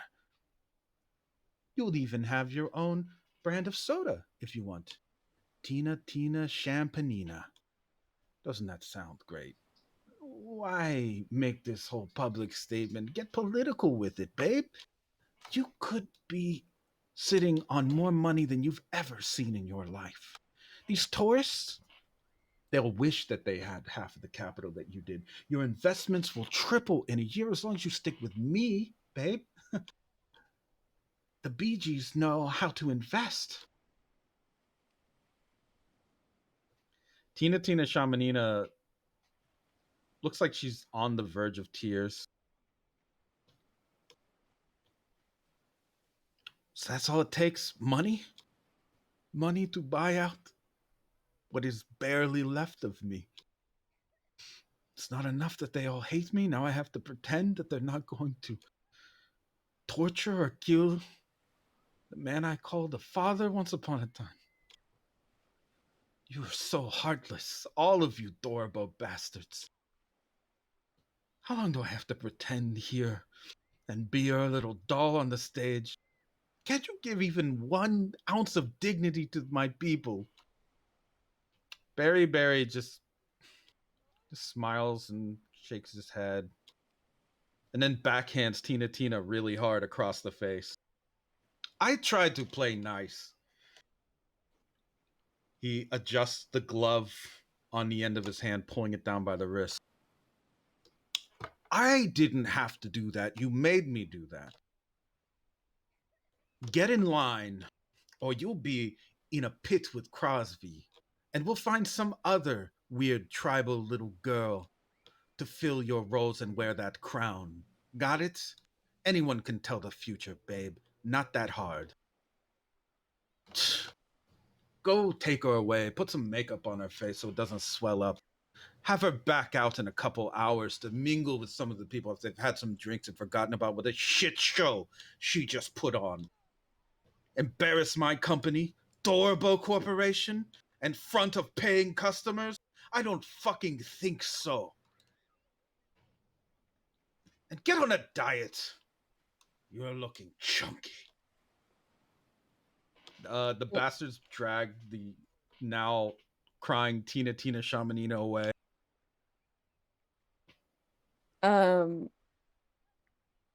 I think Blue's ready to literally. She like shakes and her disguise goes away, and she like steps out. Bari goes to light a long, thin cigarette and sees you step out. Oh, hello. What is this and what did you overhear? Oh, well, I was just here to write a little article, but I don't think that's what I'm going to do anymore. Wait a second, I recognize you. You're one of those little tribals. Mm-hmm. Ah. So Tina puts out the message, and you're here lickety split. Well. It Looks wasn't like. Tina, I knew. Oh, really? Hmm. You know, we're on orders to kill anyone who tries to come for Crosby. It's all legal. You're on our property. Protecting ourselves, our lives. He taps his own chest. Self defense. Your lives. Crosby trespassed. We're just holding him until someone in a higher position of authority arrives, and someone else did eventually. Top officer from the Seven Nation Army, a Valentine clan retainer. Big names, big powers. You're fucking with the wrong people if you think you're going to walk in here and walk out with that broken old man. We should just put him down where he is and mail you the ashes. How would that suit you? What was he doing when he got here? What was he here for? Rambling about the flow and oppressing his people, how a tidal wave was going to wash us out. He's an old fool. That's why we haven't killed him yet. He makes us laugh. Just like Tina Shamanina makes us laugh, or did. She's getting a little bit too big for her britches. Do you know any replacements there in the village who might want to step in? We're looking for probably a girl, 16 or so. Hmm. Well, I guess we have one thing in common. Doma's the only place I've known laughter. He's gonna like get in the stance. Oh, a Just battle start. stance? Yeah. You're gonna call out your stand? Yeah.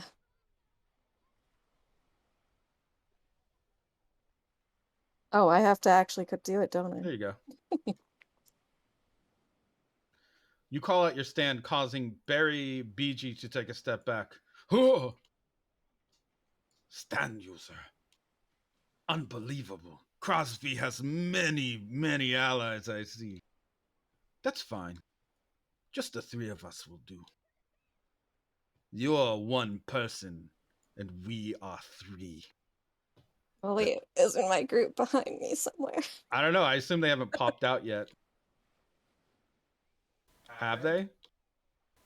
Yeah, Kingfisher will stand up straight and say, I was gonna say, yeah, before he does that, Huff will look at Kingfisher if they're hiding together, and he'll just go, "That guy's one of the guys that beat up the seagull real bad. And he'll just casually kind of mention that to him since they're seagull bros now. Before they jump out. I believe the cover is blown. We can move now. Okay, let's beat him up like he beat up the bird. Hey, you! You have many opinions. Why not just hand over the master? Barry BG lowers his sunglasses. Who is this shirtless heathen? I am someone that your security must deal with as well, it seems. I am here for the master.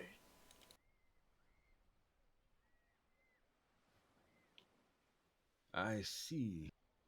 Well, then we do this in the old-fashioned way, friend. Prepare yourself. Barry.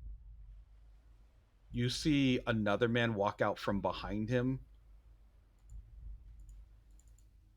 Robbie. And then a third man walks out from behind that man. Maury. Those are the other two guys that beat up the seagull. Together we are the users of 777. A demon. They pull off their sunglasses and reveal empty sockets that begin to fill up with one fills up with a red glass. The youngest, his eyes fill up with red glass. The middle one, the second oldest, fills up with yellow glass. And the oldest fills up with green glass. Once the glass has formed, the eyes roll over and look human.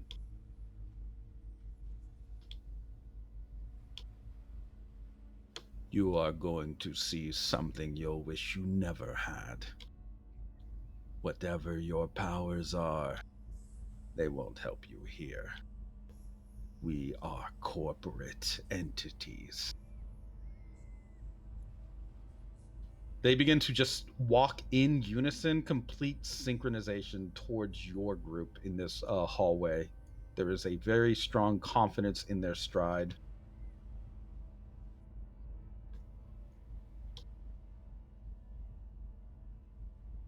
You have one action you can take as they're approaching. How would you like to set the pace for this fight, Blue?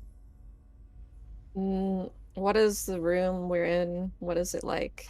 It's like a concrete. It's like a corridor, almost like a service tunnel. There's lighting up top. There's it's all painted kind of like white gray, almost nondescript. There's probably a few vehicles that are used to cart items around, that sort of thing, parked off in the distance. A couple pieces of shelving, that sort of thing. Mm. And sources of heat, I guess, other than The the lights. lights are probably your main source of heat here. They do have lighters on them for cigarettes, but they aren't. One of them was going to smoke, but didn't start. Mm.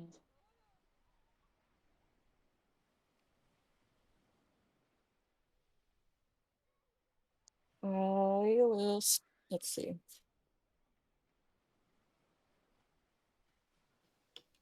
Actually, before you start the fight, you feel a hand on your shoulder. Joni steps up next to you.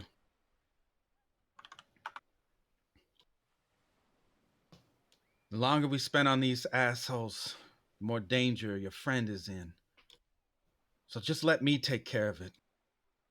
Maybe these guys can help. You should go on and try to chase them down. Maybe you're right. We gotta make sure they don't try to call up ahead and kill the old man if he's still alive. Besides, the ghost I talked to said I might have to do something like this. I feel like someone should stay with you. I'll take Pretty Boy. She thumbs at Kingfisher. I'm right here. And his little friend. That's Huff. Yeah, my name is Huff. I think I've seen you before, but when we were back in Guam. good. Then you know my name is Joni Sojourn.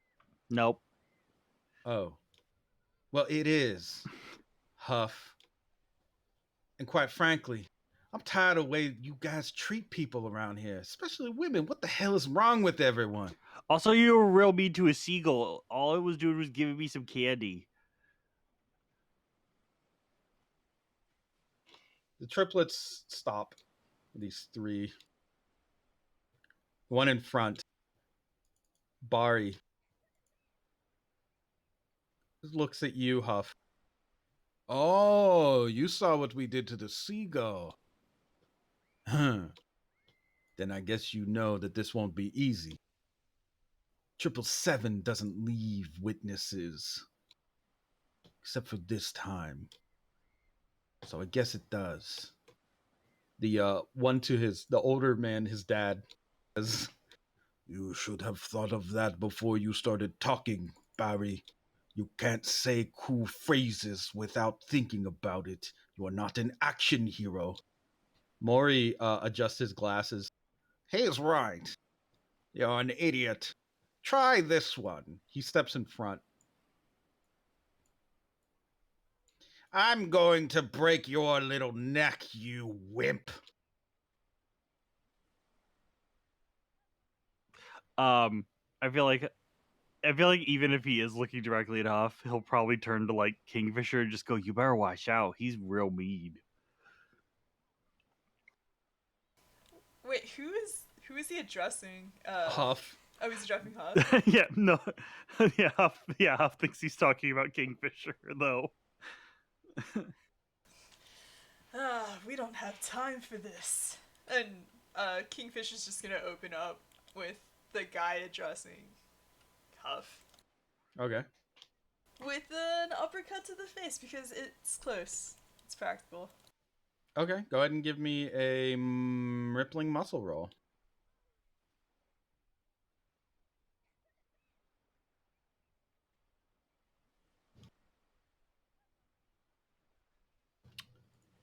Oh God!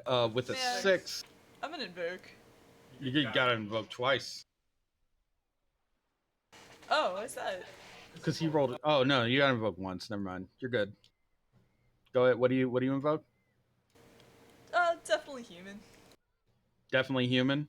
So you go to uppercut him. You feel a large deal of resistance when your fist meets his chin, but you drive it through with your human strength and I guess power through the resistance. You see two metal plates have appeared underneath his chin and are actively keeping you from fully connecting. The plates are being held in place by two thin metal arms that are extending from the inside of his suit. You see his eyes begin to roll again.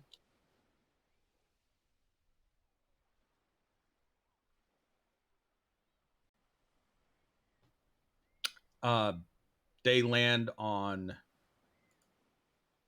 5 and 6. You see the numbers actually appearing on his pupils, on the eyeball.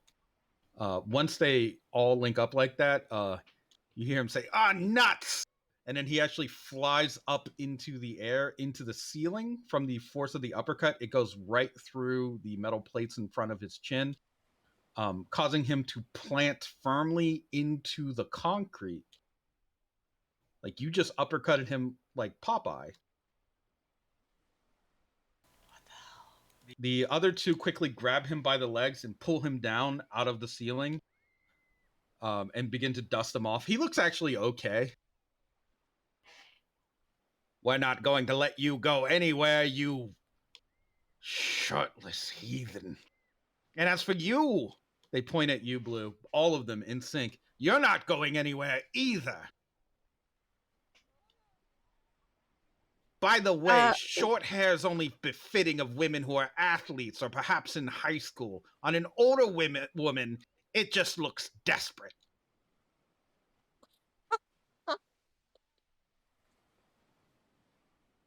Bari kind of like, he starts shaking his head and he puts his hand on Maury's shoulder. Corporate says we're not supposed to say things like that to people. You should probably tone that down. The I feel. dad just kind of shrugs. Officer, if you could run ahead and please get the master. Well, yeah, I was about to say that I would like to at least do a blind and then maybe, well, I can't probably do two at once, but if possible, do a blind and then slash my fang at them as I'm like running towards the next uh The next yeah, destination. Sure. destination. Mhm. Just throw a blind out.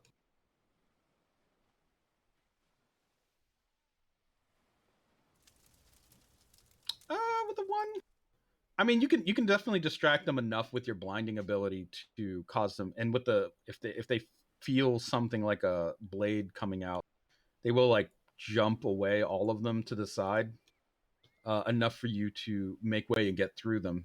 It just won't give your group much of an advantage as you're trying to get past. Unless you want to invoke, like it would be like a probably a 3 to stun them, and then anything higher than that would maybe give somebody a +2. So if I use one fate point, I can. If you spend a fate point here, yeah, you can give whoever rolls against them next like a small advantage, small boost. You're Otherwise, coordinator. You could always give someone a boost for free if it's that's true. an aspect of ours. You'd Oh, have to compel them in addition to your action.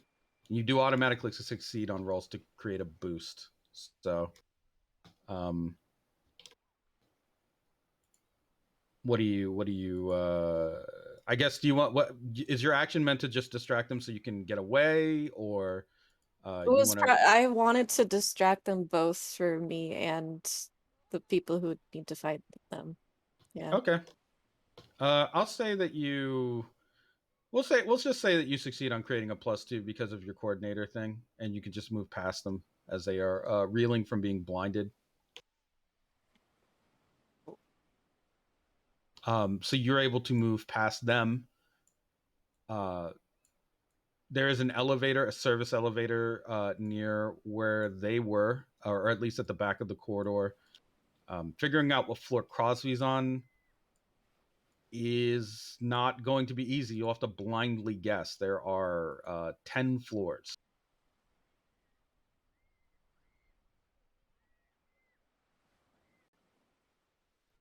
Well, I guess I could try to use piercing gaze. Sure.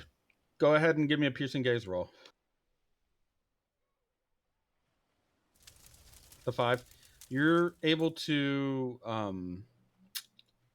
see that there are small, very tiny magnetic fragments on the 7th floor button. They are shining ever so slightly. To the 7th floor, and I guess I'm taking Nyasha. You're taking Yasha with you? I think Okay. she's the only, yeah. Then Yasha will go with you. She seems shaken by the encounter with the Bee Gees. What the hell is with those guys? They're fucking weird. Leaving the 3 of you to fight the 3 of them. That is your setup here. As for you, over here on the side of Don Reyes and Stalls, after much delay and anticipation of what would happen, Don Reyes goes to swing the sword down onto Stalls. This is just a completely, almost blind roll or attack. He isn't. He's barely paying attention to Stalls as he swings it. He's more staring out at the massive Icepeake. Icepeake, this is a compel. He's daring you to do something to stop him. You have for this compel. He's actually compelling that you are. Let's see. What of your features would be good here?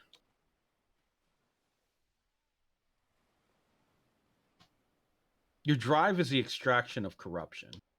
Don Reyes is about as corrupt as it gets. He's a paramilitary operator that kills civilians, seemingly for cash and power, and does so proudly. He even kills his own family to attain more power.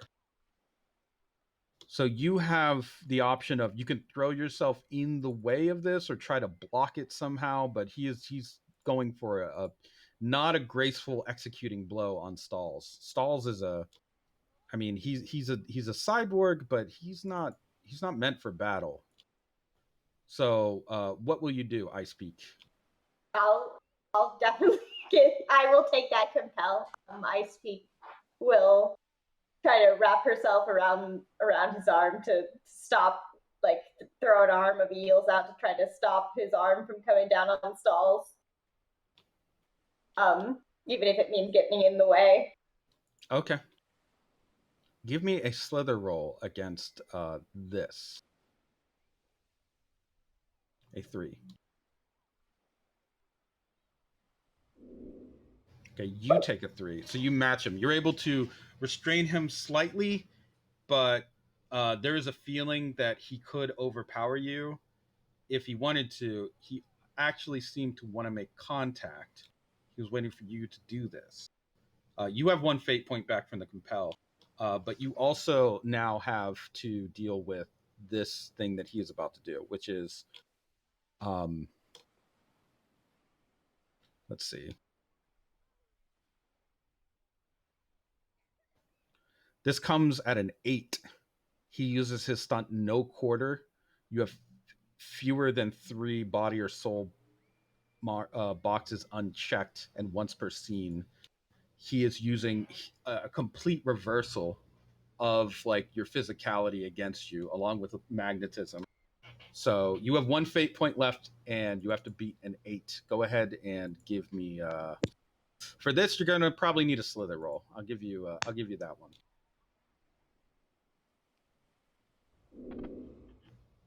Okay. I cannot make an 8, I don't think, even if I spent my fate point. No, you couldn't. Also has a +2 against either Reyes from earlier. Yes, you do. You have a +2 against either Reyes. So if you spent your fate point, you can meet it, or you could just. Would I meet it, or I would meet it? Okay. You would meet him. Yeah, if you can either spend the boost now and a fate point and meet it, or you take 3 physical stress. If you spend 1 fate point. If you don't spend any fate points, you take 5 physical stress. I will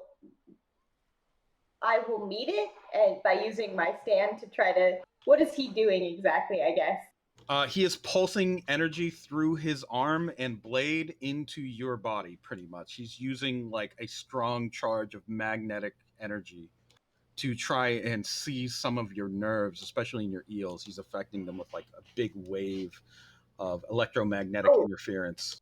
Can I try to counter it by using I can use my electric eels to kind of shock or disrupt the electrical field to get like a neutral, because we both are at 8. You don't want to resist. What you would probably want to do is use the principles of your eel to allow it to flow through you into something else, like the ground, or the water. I would like to float into the water. I'm supposed to go with the flow. I've been taught that by Cosby, and I'm trying. She is trying to take it to heart. Okay. The electricity hits the water, sparks, sends it to smoking mist and steam. Pieces of glass and metal begin to shake violently from the sudden discharge of electricity, as you can feel the pulse traveling through you. And for a moment, you feel like the magnetism would have almost pulled like the mass of eels near your heart, where your heart should be, like away from your chest, something like that almost wanted to drag it through your body. Instead, you let the electricity flow out, and nothing terrible happens to you so much. Don Reyes throws off your arm as a result of you two meeting each other in force, spins his sword around and begins to walk in a circular motion around the body of Stalls. overhead, an airplane, it looks like a prop plane, has like flown right over the entire battlefield here of the shore. Don Reyes shoots a look up at it and then sucks his teeth. Plastic. The piece of shit. Looks like you brought a friend, which is fine by me. Bring as many as you want. All the more lambs to the slaughter. Let's get this coronation done right. I'll lay out a red carpet of your guts.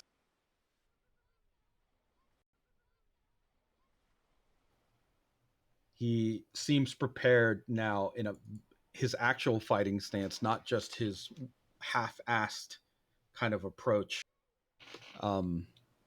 You're maybe not, you're familiar-ish with samurai. Like, you've seen them fight before. His style seems to be based on depriving resources and using the ripple, as well as he twists his body as he's posed at you, where it looks like he set the strike almost like a serpent. I'm sorry. It seems like all he's waiting for is an acknowledgement that the battle has actually begun. I will also oppose. I do not believe in kings or crowns. Let us fight. A duel it is. As he goes to take a pose and point his sword towards you, you see what looks like a box falling through the sky behind him. Just straight vertical drop. It's not just a box, it's a coffin. He doesn't even look or flinch as the body of Elder Reyes hits the ground, the coffin shattering upon impact. He instead just chooses to draw the blade up towards his shoulder as if it were just the backdrop to him.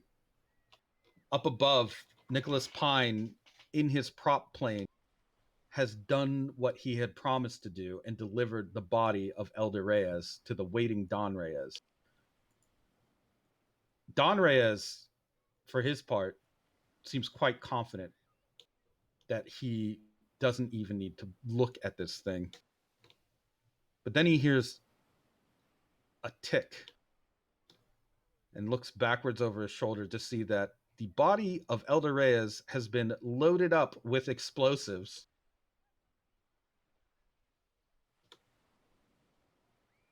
Oh, shit. In an instant, in a huge flash of light, glass, metal, and all debris there on the beach is thrown into the air by a cratering boom as the body of Elder Reyes, rigged to explode, detonates right next to Don Reyes, nearly point blank range. Stalls, as big as he is, actually, because of his dermal implants, let's see how he does. Against a passive difficulty of 6. Oh, he takes 4 stress. He is sent throwing and he just tumbles through the sand and glass. You see one of his knees buckle as he tries to catch himself and not be completely thrown and impaled onto glass by the explosion. He busts his knee, but he is out of harm's way at least and wasn't completely destroyed by this explosive coffin. Once the smoke clears, you see a man whose shirt and jacket have been torn, but who looks extremely mad. Don Reyes looks at you, Icepeake, shakes his head wildly, causing his hair to sway around in the wind. It's much longer than it looked before, roughly 2 feet long. He spits out several chunks of glass and then exhales smoke from his nostrils. and begins to walk around you in a circle. You can see in the sand near where the coffin exploded, there is a circle cut into the dirt and ground. So he must have shielded himself somehow. And right now, he is no longer playing games. This assassination attempt has set him on full alert. He prepares to charge up the magnetism of his blade as he walks. You can actually see sparks on the ground where he's tracing it. It's like he's etching in a battle plan that he's going to execute on you in a second. What kind of pose do you take as you see just the whole chain of events? Her eyes seem to have been focused on wherever Reyes's body is gone. Elder Reyes blown to bits. Oh no! I can't use my stand to. You can try. I mean, you'd have to find pieces of him. Then things are slithering across the sand to find pieces of Elder Reyes. All right. While you're doing that search, Blue, you arrive at what looks like a luxurious penthouse suite where Crosby is currently he's bound and gagged off in a corner somewhere. He looks like he's been beaten. And this woman, Linda Reyes, in a long, deep blue coat over her red Seven Nation Army Valentine's Clan uniform, slowly turns to face you. Do you still have your stand manifested? Yes. Okay. She just snaps her fingers, and then a bunch of Russian guards begin to just throw themselves at you. Like, they're not even trying to tackle you. They're just throwing their bodies as if they were puppeteered. Go ahead and give me a speed roll.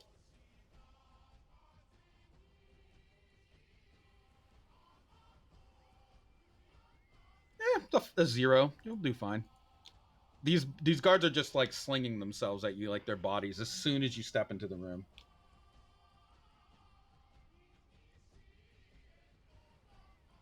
Go ahead and give me a speed roll. Was that wasn't your speed roll? That was mine. Oh, I rolled a 4. You rolled a 0. Jeez, do you want to invoke? Yes. Okay, go ahead and give me. What are you invoking?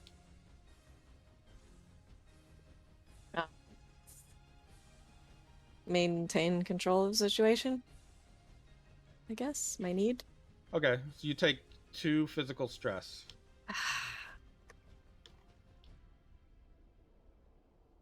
As the guards kind of like dogpile onto you, one of them, no, actually all of them, you'll see in sequence are getting up off of you and then just throwing themselves back on top of you, sometimes head first. You can actually hear some of the bone crunching as they're just hammering you with their bodies. This woman, Linda Reyes, just kind of like shakes her head. I knew one of you would try to come for him eventually. That's why I laced all of their drinks with a certain type of metal. Now that it's worked its way through their system, I can just freely do this for as long as they'll hold out. Watch. She pulls her hand up, and you notice 5 of the guards actually stand up in sequence, like fingers, all aligned. And one of them even tilted to the side like it would be a thumb, almost like the Michael Jackson Thriller stance. And she closes her hand into a fist, and you see them all bend down together. Some of them you can hear creaking and cracking. Now, what happens if I punch you with this? You have one move you can do here, Blue. She's about to try to drive 5 human bodies into you like a battering ram. Can I drain all of the body heat from them? Do they have body heat still? I mean, they're alive. Yeah, you can try to drain their body. You want to just chill them real quick? Yeah, and then use that on her somehow. But maybe that will be the next turn. I don't know. Oh no, this is this turn. You can do that. You wanna drain their heat and then try to use it in like a spark or burst towards her, like maybe towards her face or something. Or Yes. okay, go ahead and give me a blind roll. That works. Ooh, a 5. Let's see what you got.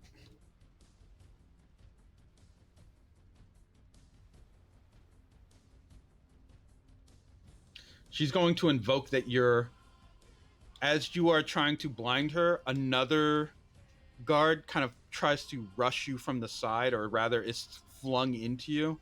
As you can see on her other hand, her pinky finger is bent and turned.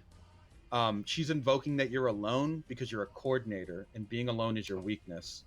What? Meaning that It isn't. it isn't what? Isn't Nyasha here? Oh, I mean, she is not in the room currently, but if you want her to be there, sure. She would have been tackled hard. Um, you know what? Just as you do feel alone, um, and that guard was gonna try to tackle you, Nyasha actually throws herself in the way and takes the hit for you to try and get that guy to keep him from hitting you. She looks like she might have gotten a little scuffed up from that, but she's pretty tough. Allowing you to keep your concentration because you're right, and you do 3 shifts of stress to Linda. Um, she pulls back and holds one hand up in front of her face to keep the fire from burning her too badly, but you can see the skin on the back of her hand smoking as she steps away. And the guards that she was puppeteering, all the guards that she was puppeteering, pretty much are let go. They go limp. She pulls out her blade from the scabbard of dog tags that she has and then whips it around. You can see that there are several chains attached to the spine of the sword, like small, almost keychain like. Good. A fight like this is one that I'd love to have before the end of days. Fire abilities. Perfect match. You can actually feel, because you have heat perception, um, some of those bodies from earlier that were beginning to move are now heating up in their chest and their esophagus. Uh, you can sort of tell what's happening if you want with a piercing gaze roll.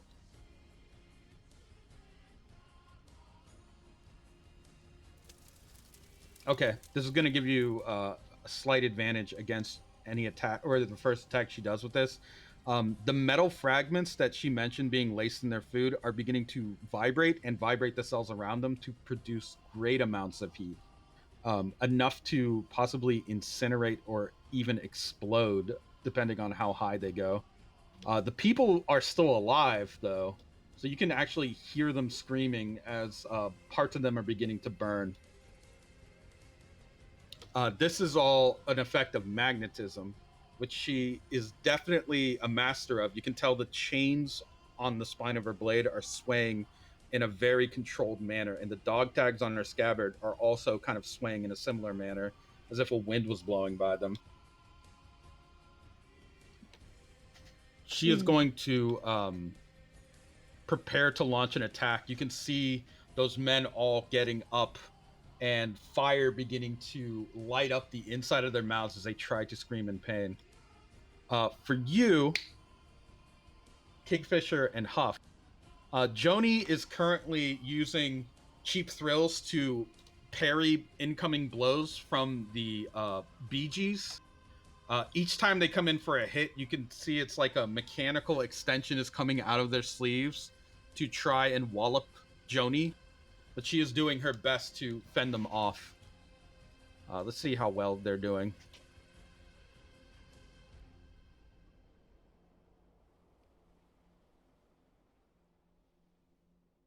The 3 versus a 1. She's trying to keep up, but there are 3 of them right now, so she's a little bit overwhelmed by their just flurry of attacks. She is going to take 2 stress. Huff, what do you want to do? I mean, I guess it's time for him to huff and puff and deal with these guys. Okay, So I'm gonna do that. you're gonna huff. Yes.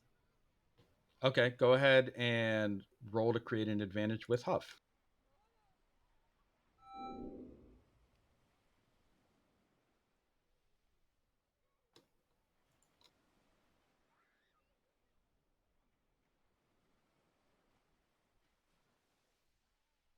Whoa!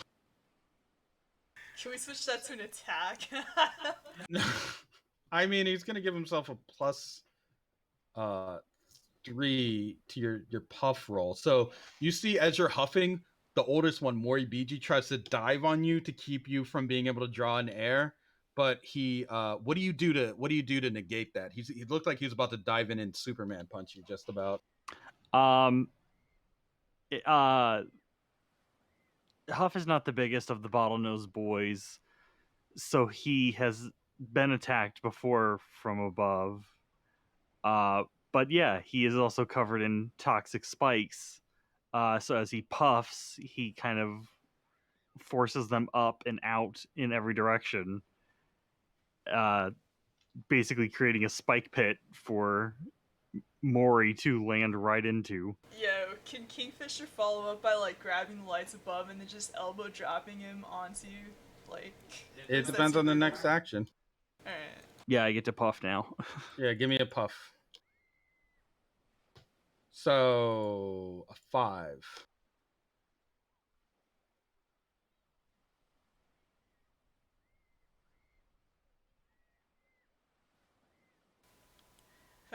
Wait, what's a 5? Puff's puff. He got a plus 3 because he succeeded with style on this, creating an advantage. And then he gets to, with his stunt, he gets to attack directly after using puff once he's huffed. Oh, nice. But he gets a 6. Then I'm gonna pay a Wait. fate point.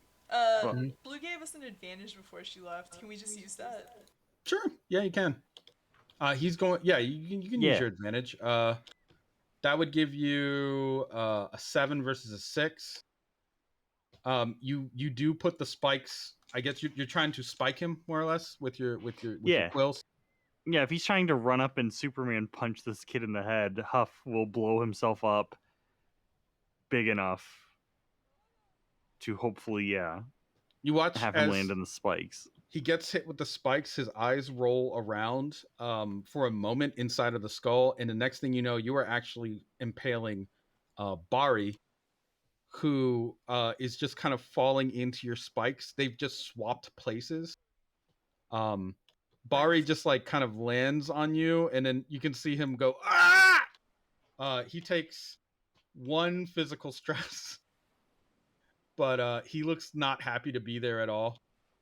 Mori kind of dusts himself off and then continues the assault on Joni, as you now have Bari kind of like near you and impaled.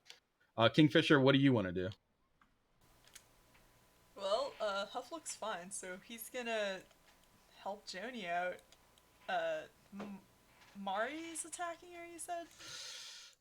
Bari and, well, Robbie, now it's Robbie and Mori. These 2 are attacking Joni because Bari's a little tied up at the moment. Okay, well, I guess he's gonna, like, tap one of them on the shoulder. But he's gonna have, like, his, like, heart on his hand, like, as if he was gonna say, like, excuse me, but instead he's just, like, got his eyes closed, and a fist, like, reeled back. And, something just makes him want to say, sunlight, yellow, overdrive and just punch and sock him in the face. So can I use Heart of Haman, his stunt? Sure. Go ahead and give me a rippling muscle roll.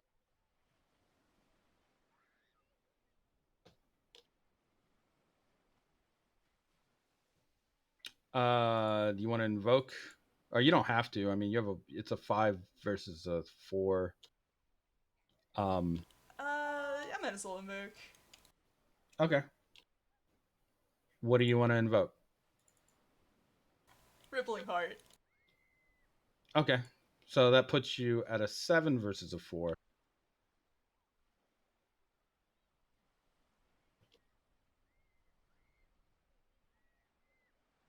You see his eyes roll as he gets like smashed with this giant hit from you. He takes 3 physical stress. What kind of consequence do you want to put on him?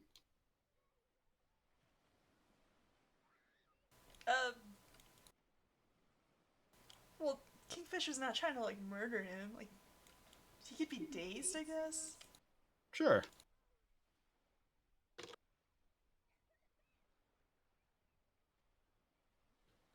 You see him kind of like, he looks like, first of all, he's an old man, so he looks like he's a little bit stunned for a moment. One of his sunglass lenses is busted.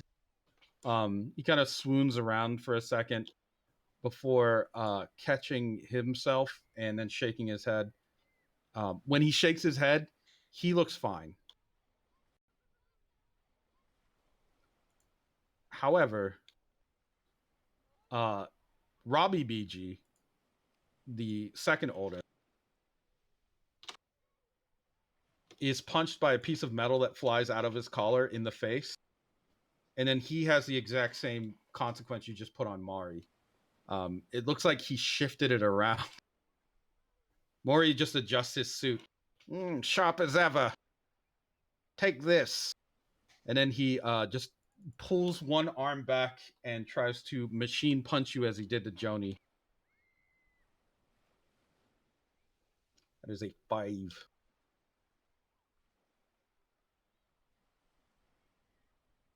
Okay. Go ahead and give me a, we'll say, surf roll to see if you can avoid this incoming mechanized punch, mechanically assisted punch. I mean, You gonna invoke? You're just gonna let it ride? can I use my stunt fast travel? No.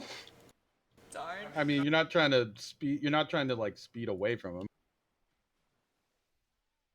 Yeah, I'll just take the damage then. Okay, 3 physical stress.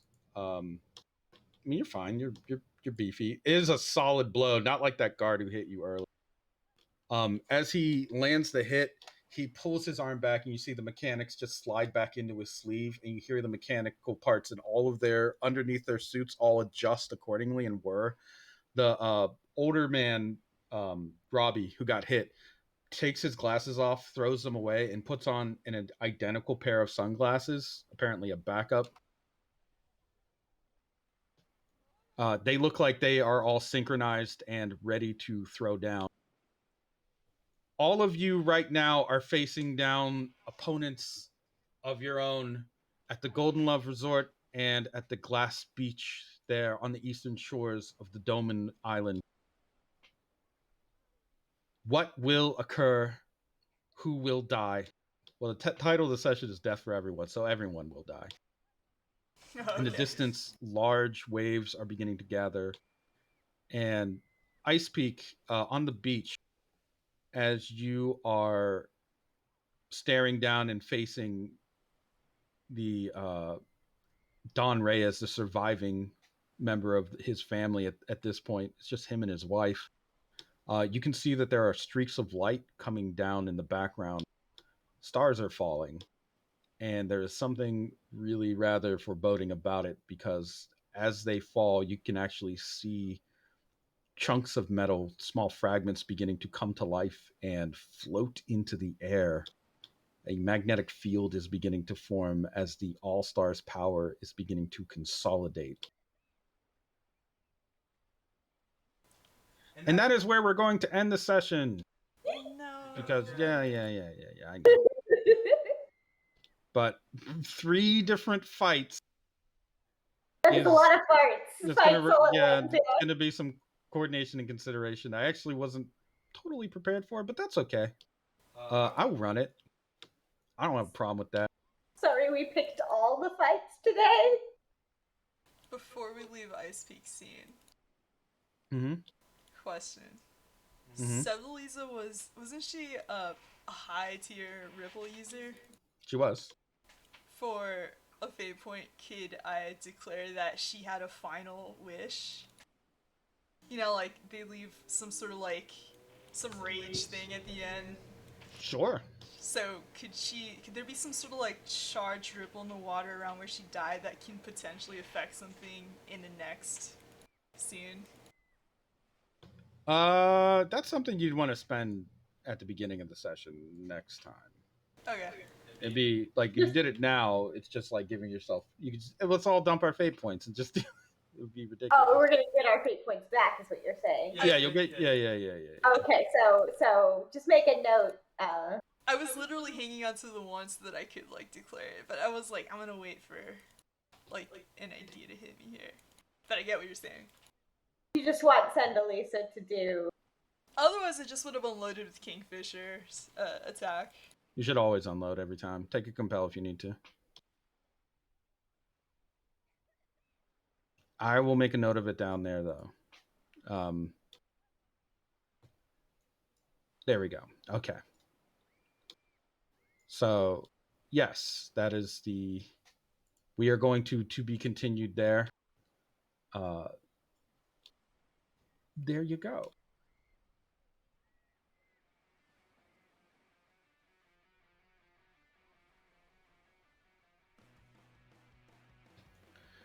All right. So next session we will finish this, trust me. This actually was only planned to be like maybe 2 sessions at the most, but you know, stuff doesn't always go according to plan, which is fine. It will be running 3 different fights at once, so I will need a little bit of assistance. Make sure to keep track of things, advantages that you make, that sort of thing, in the event that I somehow overlook it, which is entirely possible. I have notes myself, but you never know what's going to slip through. I've never run 3 fights at the same time in separate locations, so Yeah, this will be fun. This is gonna be like practice for the actual assassination. Kind of. Yeah, it basically will be. All the bonuses got used up except the +2 against the guards that Huff has. Which might be moot at this point, but you never know. Nah, I'm gonna spear those bastards. Let's go. We're burning it down. Yeah, that was brutal. I'm sorry if I didn't have a lot for the wolf. I didn't think anyone would actually want to control the wolf, so their sheet is pretty generic. I'll come up with like a more personalized sheet for you to use for your particular wolf, along with like maybe a stun or 2. You know, nothing fancy. And I would say you probably like I'll work with you for stronger motivation on stuff to do other than stand there and be wolf. Most of the time, the red wolves don't really interfere with stuff. They just kind of knock people into red doors or drag them away.